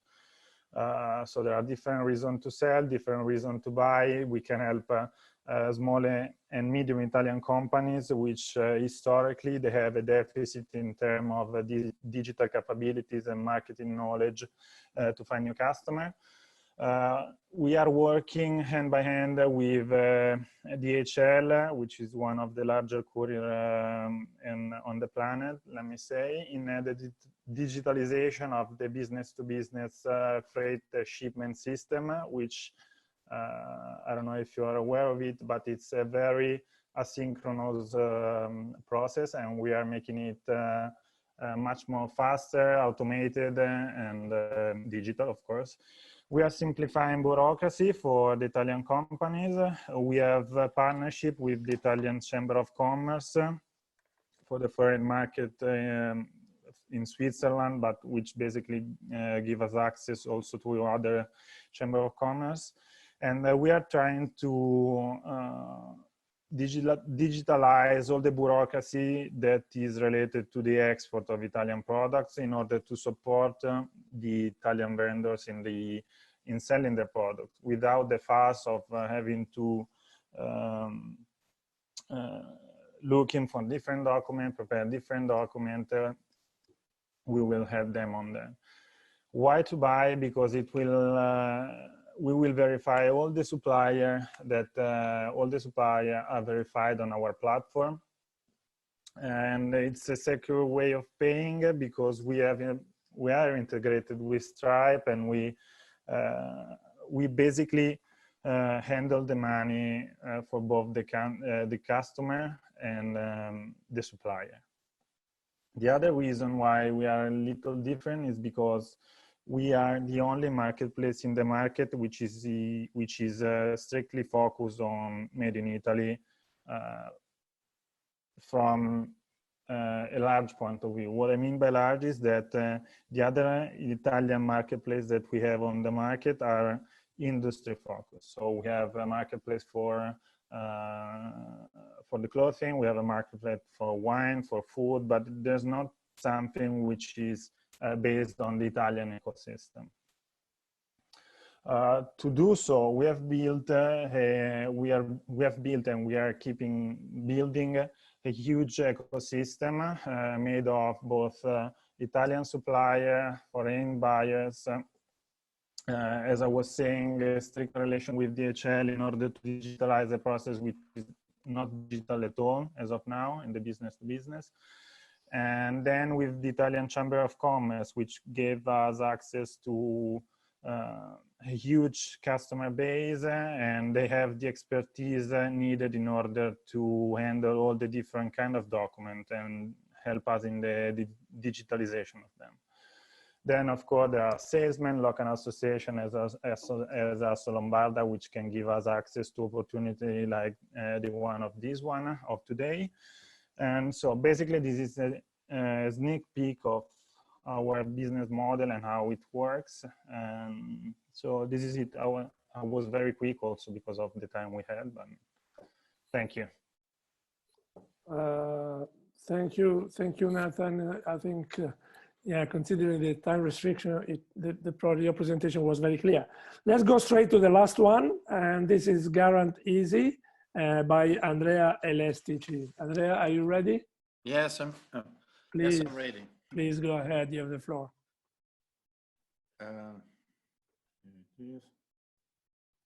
Just a moment. Okay. Hello, everybody. Yes. Guarant Easy Warranty works on warranty on consumer goods in Europe. For example, all consumer goods are sold with a legal warranty of at least 2 years, and it should be provided by reseller. Okay, so anyone who wants to sell something to an European consumer has to provide him or her a warranty. Okay, when I talk about consumer goods, I'm considering any kind of consumer goods like bicycle, computer, shoes, cars, houses, whatever. Okay. The most of the product are provided also with additional warranty provided by manufacturer or insurance companies. And the consumer often lose or forget about their warranties. Okay. And we have developed a platform for digitalize any kind of consumer goods warranty and to help consumer to store and manage all their warranties about their products. The best things to do is to explain how it works. It's a web application, website. Any consumer has its personal area. And this is a view of it. It's working. This is a real customer. It's responsive. It's okay. And for example, better in English, sorry about this, but I prefer the English version. Okay. These are some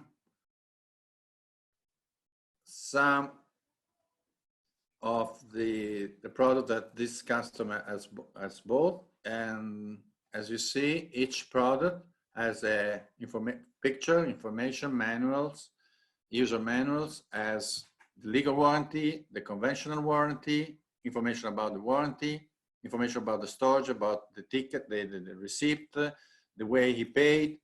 And in case he has a defect, you just click on this button, and it can ask for support. Okay, and this platform is working, is on the market since 2 years ago. So our platform not only stores any kind of warranty, but also it notified to the consumer about the expiration of the warranty and help them to ask for request assistance. Okay, our platform is not a self-service platform; is an ecosystem platform. It is interconnect all the players of the warranty ecosystem. When I talk about players of the warranty ecosystem, I'm talking about consumers, retailers, e-commerce, manufacturers, assistance centers, insurance companies, payment system, merchant payment system, consumer payment system, fidelity systems.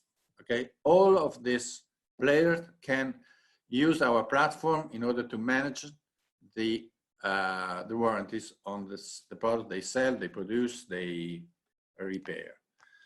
The use case we have many use cases. It could be in the store, in e-commerce, related to the product, IoT approach, inside the contract, whatever. Okay, in any use case, the consumer, in any situation that the consumer has a warranty to storage, we can be there. For example, in a physical retail or in e-commerce, the consumer, the retailers provide the service to the consumer. And it's the retailers or the e-commerce website that send us all the information about the warranties and the product. The consumer can use also a self-service web app, but most of the consumers don't want to do this. They just want an automatic service provided by the retailer or by the manufacturer.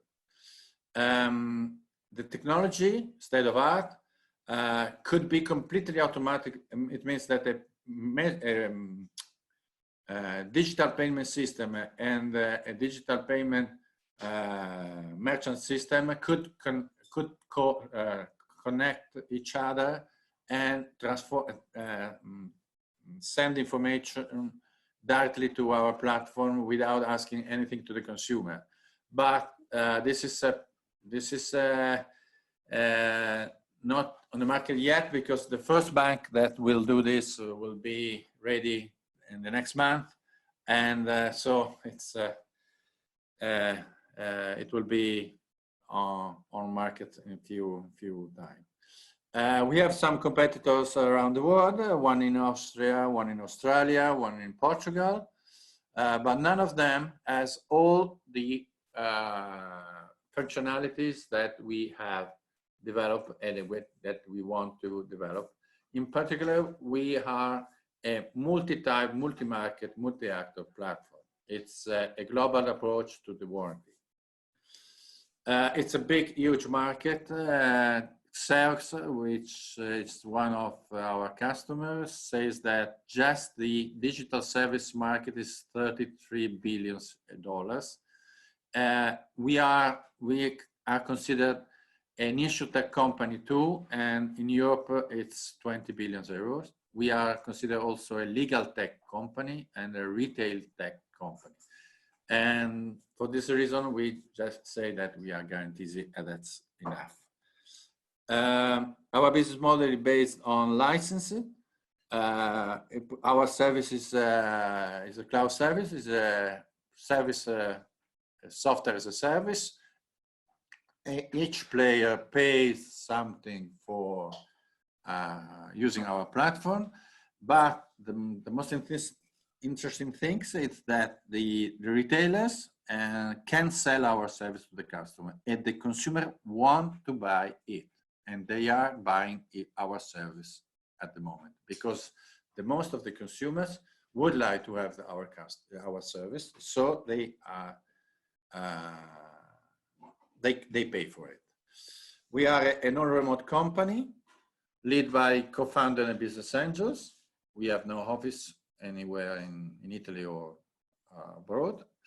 And we are mainly looking for business partner and investor to boost our international rollout. Due to the fact that the warranty problem, issue is a worldwide issue. So we are looking for a partner that can help us to spread our service all around the world. This is our scalable and high margin business model for Europe. This is just for Europe. And it's the most important thing is a very high margin business model, because we have negligible variable management cost, and we have some traction in Italy too, and that's all. Thank you very much. Thank you very much, Andrea. Very clear, very good, very effective. For the sake of time, we are doing not too bad. I mean, we are running a bit late, but not too much. We will finish the presentation first. We have two short presentations, and then at the end of these two presentations, we will comment on the presentation of the 7 startups. Comments, ask questions, and debate, and assess their presentation. May I ask now Spencer Chan. Spencer is the Senior Manager of Business Development of the Hong Kong Science Technology Park. I will ask him to introduce their Innovation Sans Frontier communication channel of Slack. Spencer, are you ready? Yes, please. Hi there. Buongiorno a tutti. Buongiorno. Buongiorno. So very well, very happy to see you all here. And I'm representing the Hong Kong Science Park commercial division. So we are currently developing a new virtual platform called Innovation Sans Frontier. So which actually you can scan the QR code on my slide, and you can access to a channel called Slack. It's a platform that you can share your information. But what is the Innovation Sans Frontier? So, Innovation Sans Frontier first is a community that can communicate, and then everything for your commercialization.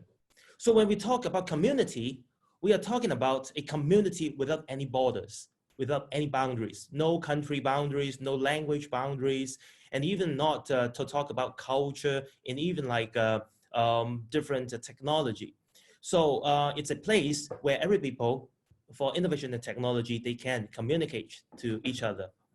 When we are talking about to communicate, that means we are using different ways, and then for us to meet, particularly during this COVID-19 situation. So we cannot do the face-to-face interactions. So we can do text chat, we can do voice chat, video chat, and even like we can have social parties, like we have done some virtual beer party, pizza party, and we can have Chardonnay party. So all on a virtual platform that we can connect with each other.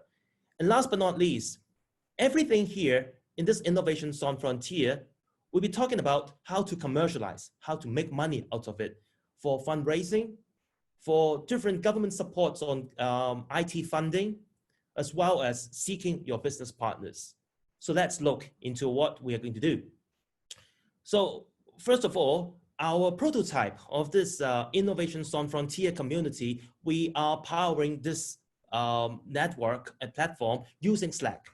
So first of all, we have built some dedicated channels for us to discuss. So some of us today, to be with us today, already in part of these channels, some Italian channels, some tech channels, Start Me Up channels, for example. So you can easily share your files like OneDrive, Google Doc, Dropbox, etc. So you can share information, your promotional deck, and also you can discuss.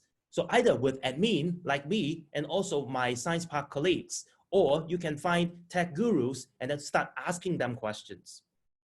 And to communicate, of course, we are using all different sorts of platforms that you can see in the market. For example, on your left-hand side on your screen, so we are adopting a local Hong Kong startup platform called Remo. So it's a conferencing platform that you can leverage a lot on the video conferencing. We have Zoom, we have MS Teams, we have Skype, etc. So that can help with organizing your own virtual events. And last but not least is the benefit that they're giving to all of the audience. So here we're talking about real-time response. Certainly, you can talk with us.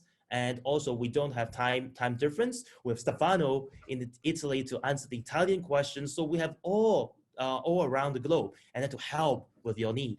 And we can monitor results. So we can calculate how much, like today, how many audience that we have been on this platform. And then we can do some more analysis on the data.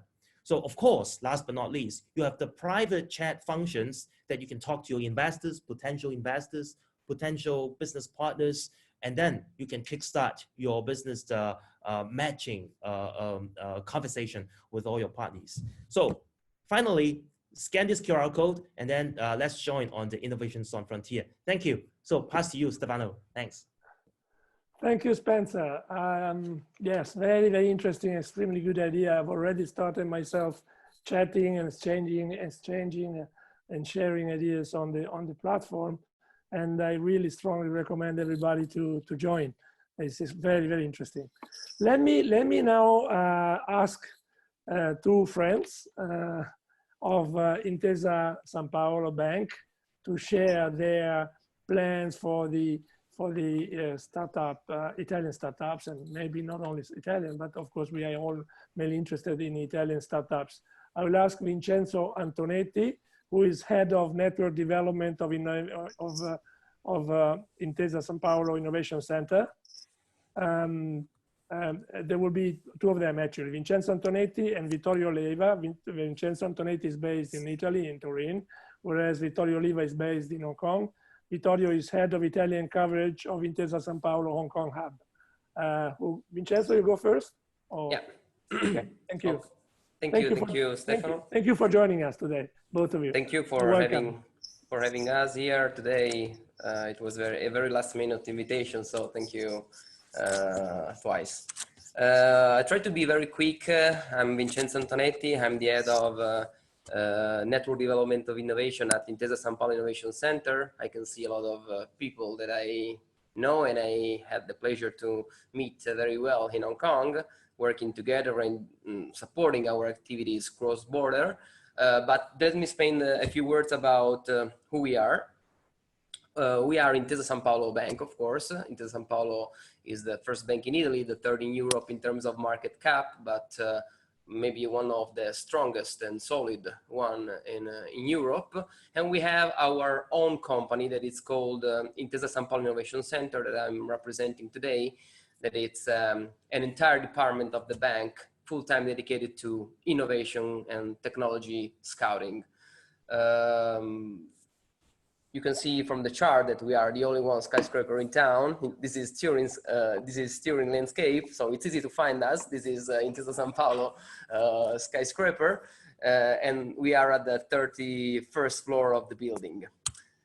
We are 60 people, as I said before, full-time dedicated to innovation, and this map represent our main activities. We have two main pillars, two main objectives that are speeding up the transformation of our Italian manufacturing system towards Industry 4.0, everything that is called data-driven economy. And we also support our corporate customer to transform their business model into a new circular economy business model.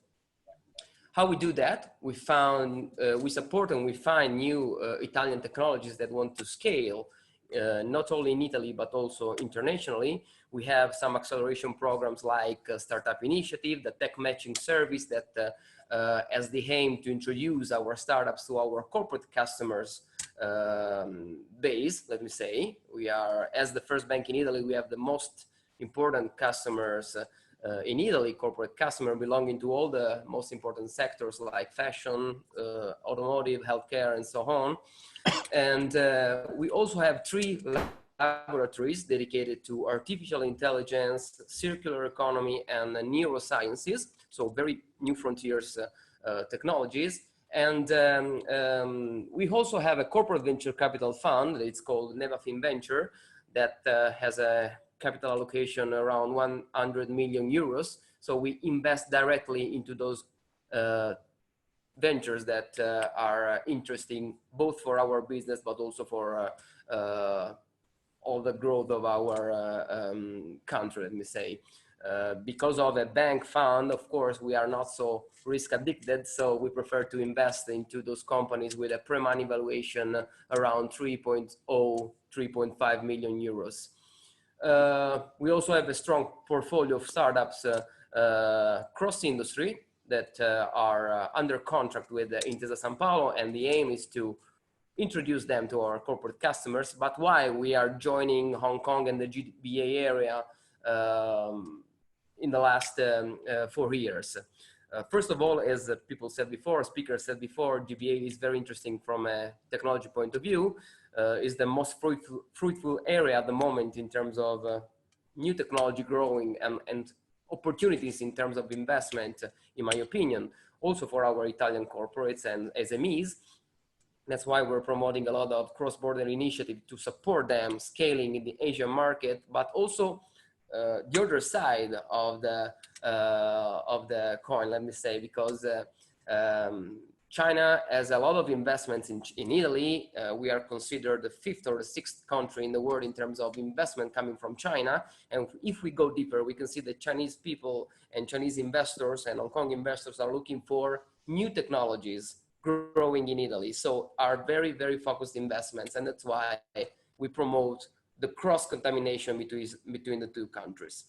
How can I say, of course, Italy is not considered a very innovative country, but if we go deeper, we can see particular areas or particular industries where we have very interesting technologies growing, and we are doing our part. As Intesa Sanpaolo, we have the highest and the strongest share of the market in terms of coverage and financing startups. So we also promote their internationalization towards the GBA area that I think is very interesting for us at the moment.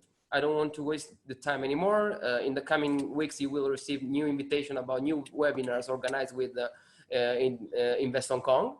But I leave the floor to Vittorio for a deep dive about what we're doing there. Thank you. Thank you very much, Vincenzo. Vittorio, are you there? Would you like to add something about? Yeah, hi. I know that you are in Hong Kong and you are very active, an active supporter. Well, actually, thanks a lot. I would say that I don't want to take too much time for the Q&A session. I mean, Enzo has already said a lot. I would just to say that the bank here has been active for more than 40 years in this market. So basically, the bank has been going through a huge transformation itself, and the bank has been let's say, supporting the transformation of our corporate clients. We have more than 200,000 corporate clients. So just, to give you an idea, going from startups to large corporates, okay? In this very specific market, we have corporate branches, so corporate investment banking branches. Eventually, someone might actually ask why the bank, let's say now is supporting, the startup system, okay? Of course, for us, I would say as a country, but for any other country, I would say it's always the same. It's fundamental, for the bank at the very end, to nurture, in any case, the startup ecosystem. What we are doing, we have created, if you want, a kind of life cycle, let's say, matrix, for all, let's say, the verticals and for all the industries. And what we have been doing over the last few years with the innovation centers is actually at the very end, creating specific kind of soft lending programs. And today I want really to thank Invest Hong Kong, for this great opportunity, of course, to speak, but also, let's say, for, the last few years of let's say, partnership, because let's say Invest Hong Kong, together with Hong Kong STP and some other of the key ecosystem players of the startup ecosystem, is actually, you know, really been working with us, okay, on let's say this kind of programs for startups. And so at the very end, I mean, I see today really a great opportunity, of course, I mean, for companies, at the very end, for Italian companies to consider, of course, these markets, considering the different kind of players we have around the table. That's it, I mean, because otherwise, I mean, you know, we take too much time from the Q&A session. Thank you very much. Thank you very much, Vittorio. I'm always very pleased and very thankful for the great support we get from the bank and from you personally. I would say that you have the money, we have the connections, HKSTP has the infrastructure. I think we have all the ingredients we need to bring many Italian companies to Hong Kong and to succeed, to really get to the best possible performance in Hong Kong. And now we are running a bit late, but not too much, but unfortunately, yes, as expected, I will go straight to the comments of the pitching session. I would ask Kenman, are you ready? Can you please run this part of the webinar? You just, together with Peter, or Kenman or Peter, I think, who will go first? Yeah. Thank you, Stefano. Yeah, thank you very much for all the presentations today. Actually, I'm very glad to see there's also a lot of innovation happen in Europe, Italy. It was quite impressive to me to certain projects, such as the one that the volunteer ecosystem, the fake news platform, the auto leveling, the robot for the site survey, and also there's one making the modular pilot for factory automation. Actually, those applications, we also have a demand here, especially for hardware side. We have a major manufacturing area in the Greater Bay Area. Those automation can fulfill all the upgrade and requirement.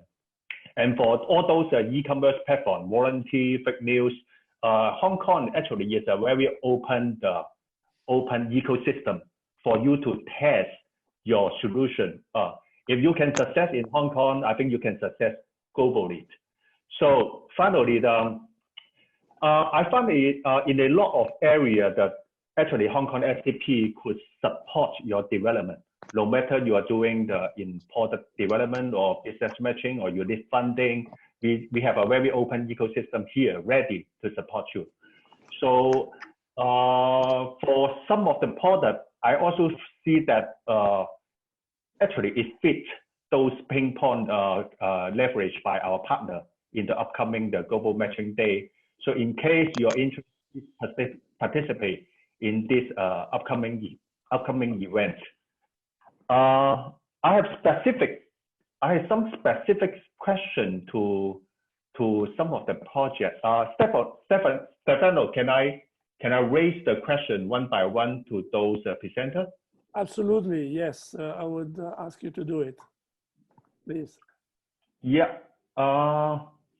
So for the first project about converting a conventional car to hybrid. So actually, as you know, the vehicle, the depreciation of the vehicle is very quick. I think similar in Europe. So at the end of the life cycle of a vehicle, what is the return of investment for a user? What is the motivation for them to spend extra money to convert their car into hybrid? So I would like to have some figure about this ROI of this conversion. And for this, yeah. Matteo, are you there? Can you answer? Yes, can answer. Okay, thank you for the question. Yes, the system costs not so much that is the cost of convert completely in electrical car, for example. I can compare the prices in Europe because I don't know now the market in China, how it can be in this field. But in Europe, we can convert an old car to electric in 10,000 euros. and with our system, we can convert completely to hybrid in 4,000 euros. So this is a good way because we made the survey all over the Europe, but also in some countries in the world. And the old cars are, there are a lot of cars that can be converted quickly, and quickly we can reduce the emissions and also fuel consumption. These two objectives can give to our system a good life that can bring these results quickly and not with a large amount of money. Okay. Yeah. Thank you, Matteo. Thank you, Tim. Yeah.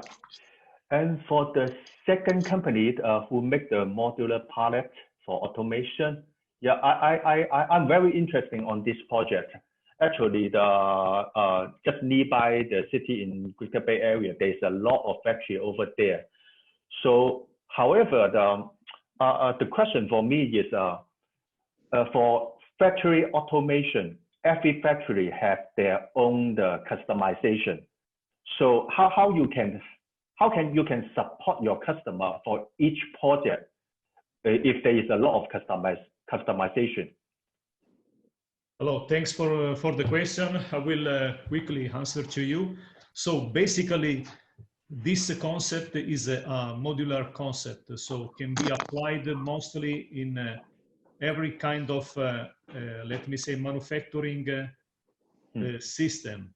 So like in this case, let's focus on a cylinder block. So usually, you know, there are several conventional types of moving, you know, the parts along a process, usually with a conveyor system, with a roller system.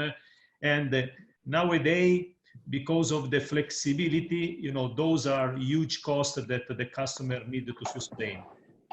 With our concept is a monorail track with a pipe that gives the power to this unit that basically is a standard unit. The only thing that you have to decide is the size because of the weight, and then the fixturing, the gripper to hold the parts. That's it. Then around this concept, there is the operator that in a continuous moving, it's going to the assembly operations. So, and in terms of cost is very, very aggressive because the traditional AGV system, the cost usually is around from 30,000 to 50,000 euro, depending on the weight. Our concept mainly is, you know, as a target price of 10, 12,000 euro. So is a third of an AGV system, and is very flexible. If you need to relocate the production or get expanded, the production is very easy because in a fast way you can remove it and replace it in a different location. So in case when you move, I mean, when you try to penetrate countries, say China, yes. So are you looking for some system integrator to support you for each project, or are you going to set up the branch by yourself? Actually, our target is to find a partner, a local partner, someone to, you know, put together a joint venture, because basically what we found is that you know, the mechanical axis itself is very easy. But what we would like to find is a partner that together with us, or two partners, depending on the size of the partner, to create this joint venture, because we need a partner that is able to, you know, promote the business, because we need to find the customers and, you know, to do, let me say, service on the machines. And the other one, it should be, let's say, an electronic partners, because these machines nowadays has a concept of PLC. But, you know, thinking about, you know, the very near future, our idea is to develop, let's say, a closed box with an electronics that in a wireless way can get connected with all the several customers, let's say, controls they have, in order to avoid to increase the price project by project with the different controls. So our idea is to develop the software with a local partner that is part of the joint venture, or to have 2 different partners or only one that can take care about both. Okay, thank you, Franco. Let's keep in touch. Okay, thank you for your time. Yeah, thank you. For the third presenter, HKSTP, yeah. I see your solution is good. Nowadays, due to the COVID-19, we need more proximity commerce on the line. But I see in your presentation that you're going to implement the smart glasses for live streaming purpose. Yes. Is it really necessary to do that? Because my feeling is it is just a gimmick. Is it essential to have this part in your business?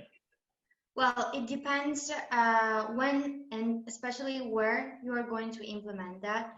What we see, there are several countries, not only Italy, but at least from a European point of view, that people are not so technological advanced in the sense when they need to make a decision either to buy some items online or offline.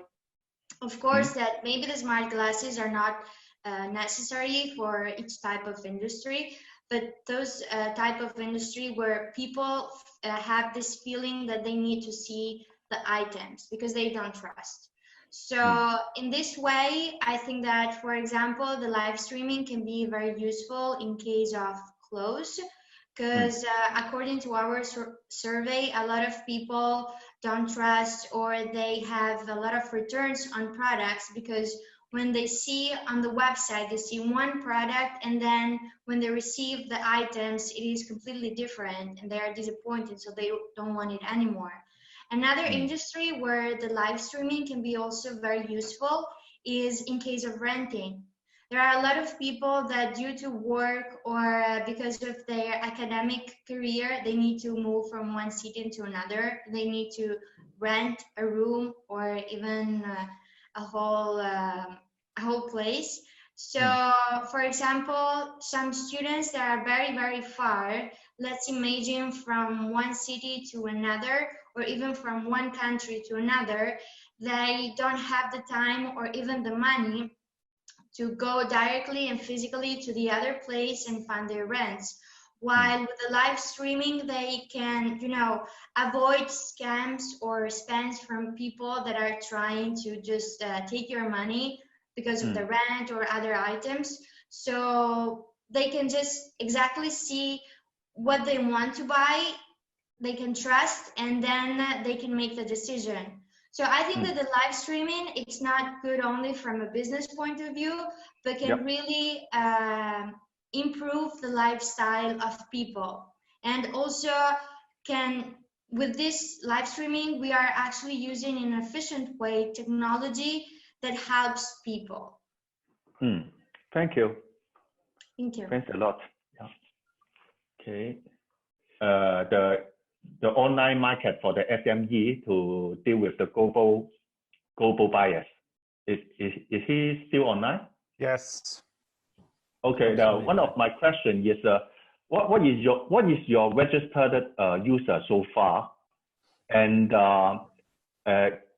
if there is any, the transaction argument between the buyer and the users, how you can balance the conflict between those two parties? So in terms of, let me say, a registered user on the supply side, we don't have any because the platform will be launched in mid-May or end of May, okay? And we have received a lot of interest from both from direct contacts, direct lead on our website, and both from the Chamber of Commerce, okay? Then we will start a program with the Chamber of Commerce, a referral program with all the associate, let me say. And the second part of the question, which was related to the dispute system, right? Am I right?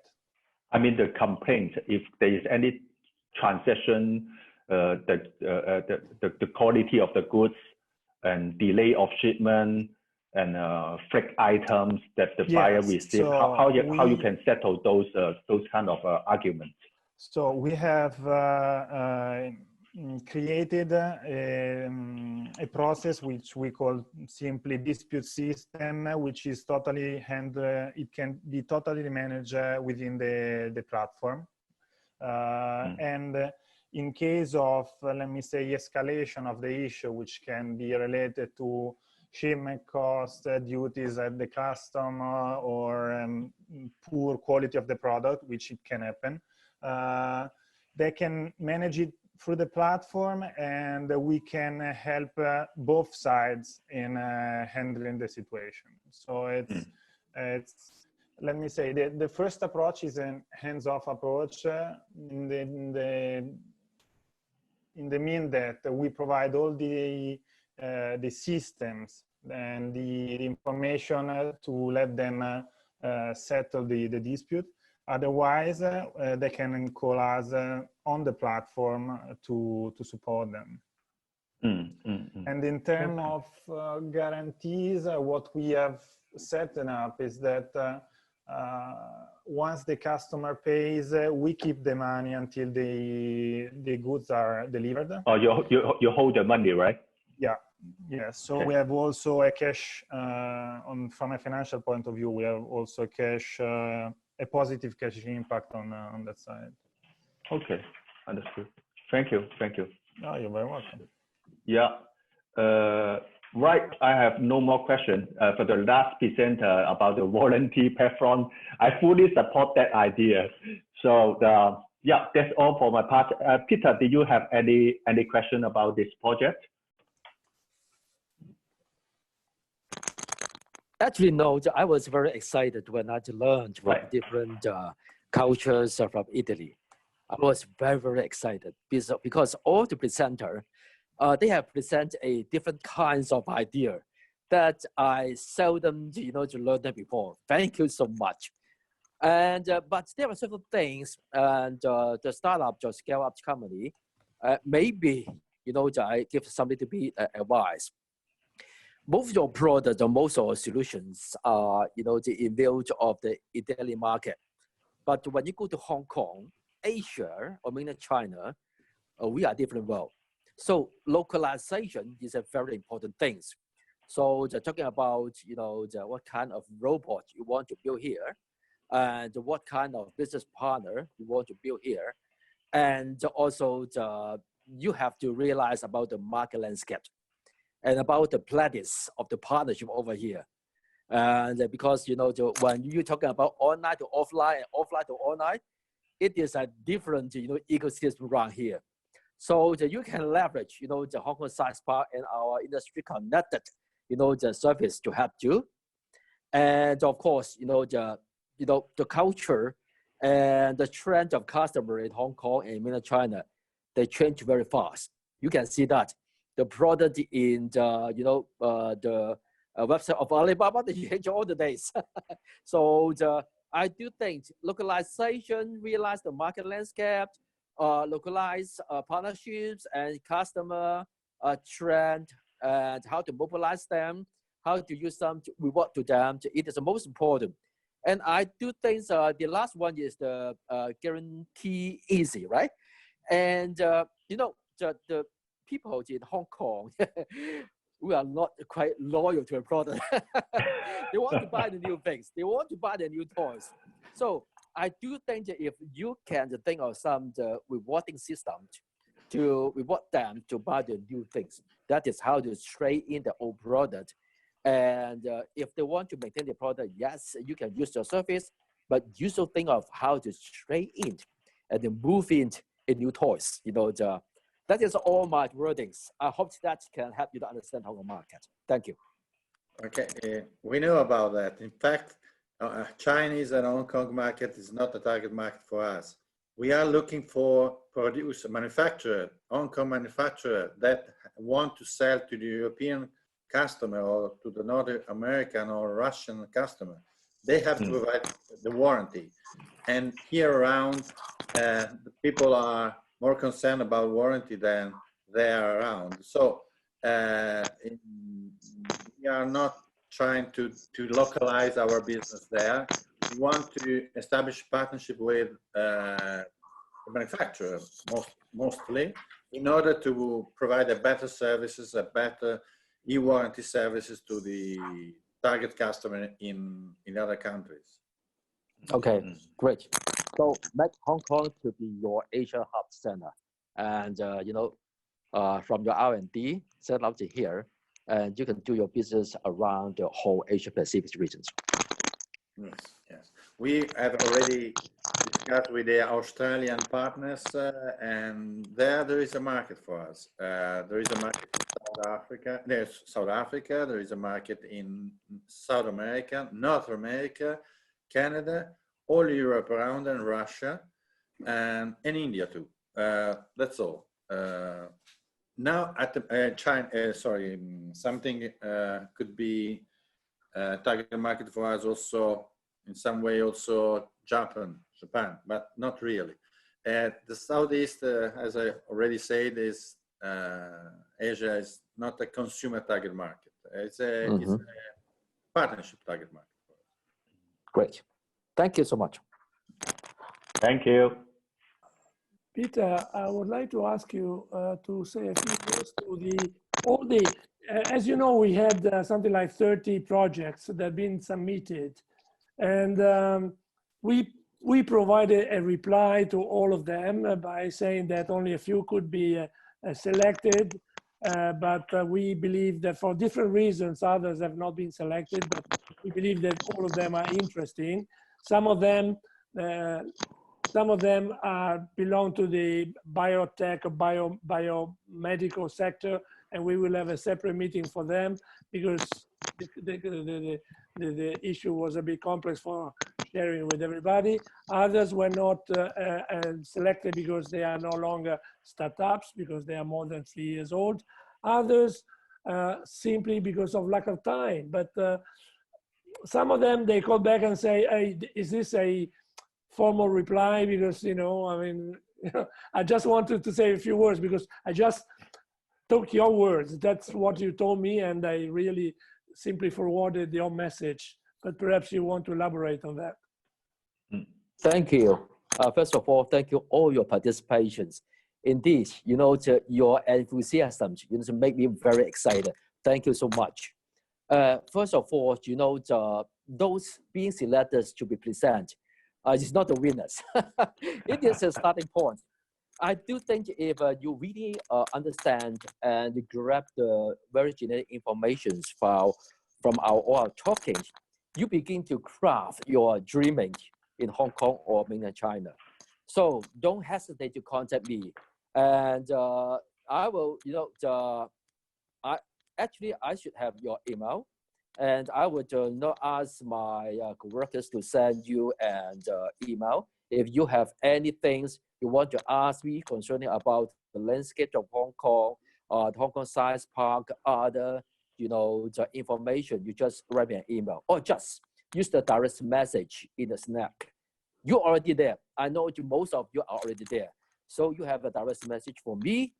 And, you know, I have been decided before. I have been for, you know, over 100 of times. I encourage you to continue this exercise. One day, you become Jack Ma. Thank you so much. Peter, thank you very much. And I think, is there any question that really need to be from the floor, from the audience? I think we received many. We tried to already provide replies to a few or most of them actually directly through the chat. I think we are really running out of time. We should close it now, but I definitely urge everybody to, first of all, we have all the questions. So we will review them after the webinar and we'll make sure that all the questions will be answered offline. Secondly, I still recommend to make use of the very interesting platform Innovation Sans Frontières or Slack, which is very good. And please keep posting your questions or replies or comments, suggestions. Keep the conversation alive. We will all be there. We will all be very happy to participate. And I think I would. Anything else, Peter, or anybody from the participants, from the panelists? I wish one day that you all can come to Hong Kong and have a visit to look all around, you know, our setup or our campus or our site over here. It is a beautiful site around there. It is over a wide sense of the sea wheel, and I can buy a call. Peter, you didn't introduce your best job, right? The golden egg. You take the time to introduce for me, please, Cameron. Okay. Yeah, actually, everybody, you see all our staff have this one, not this one. Oh, okay, this one, the golden egg over there. Actually, that is one of the auditorium, a facility to holding the lecture, the training. It can occupy the 300 audience inside. And nowadays it become a iconic spot for tourism, and also and whenever you come to Hong Kong, you talk to the taxi driver, you just told them, my destination is Golden Egg, not Hong Kong STP. That's good. That's good. That's good. That's good. That's good. Thank you. Very good advice. Okay, so I think it has been an extremely interesting webinar. Thank you all for participating. And I should remind that the recording will be shared, so you will have time to review it. And I still recommend to keep the interaction open. Please do rely on us, Invest Hong Kong, on our partners like Hong Kong Science Technology Park. And please continue to follow us in our program of presentations and introduction to the Hong Kong startup ecosystem. And then, of course, as Peter said, I would really very much like to take you all to Hong Kong, perhaps on the occasion of the next physical Start Me Up Hong Kong Festival. Thank you all. I think we close it now, and let's see you on the next event. Bye-bye. Thank you. Thank you. Bye-bye. Bye. See you. Thank you. Bye-bye.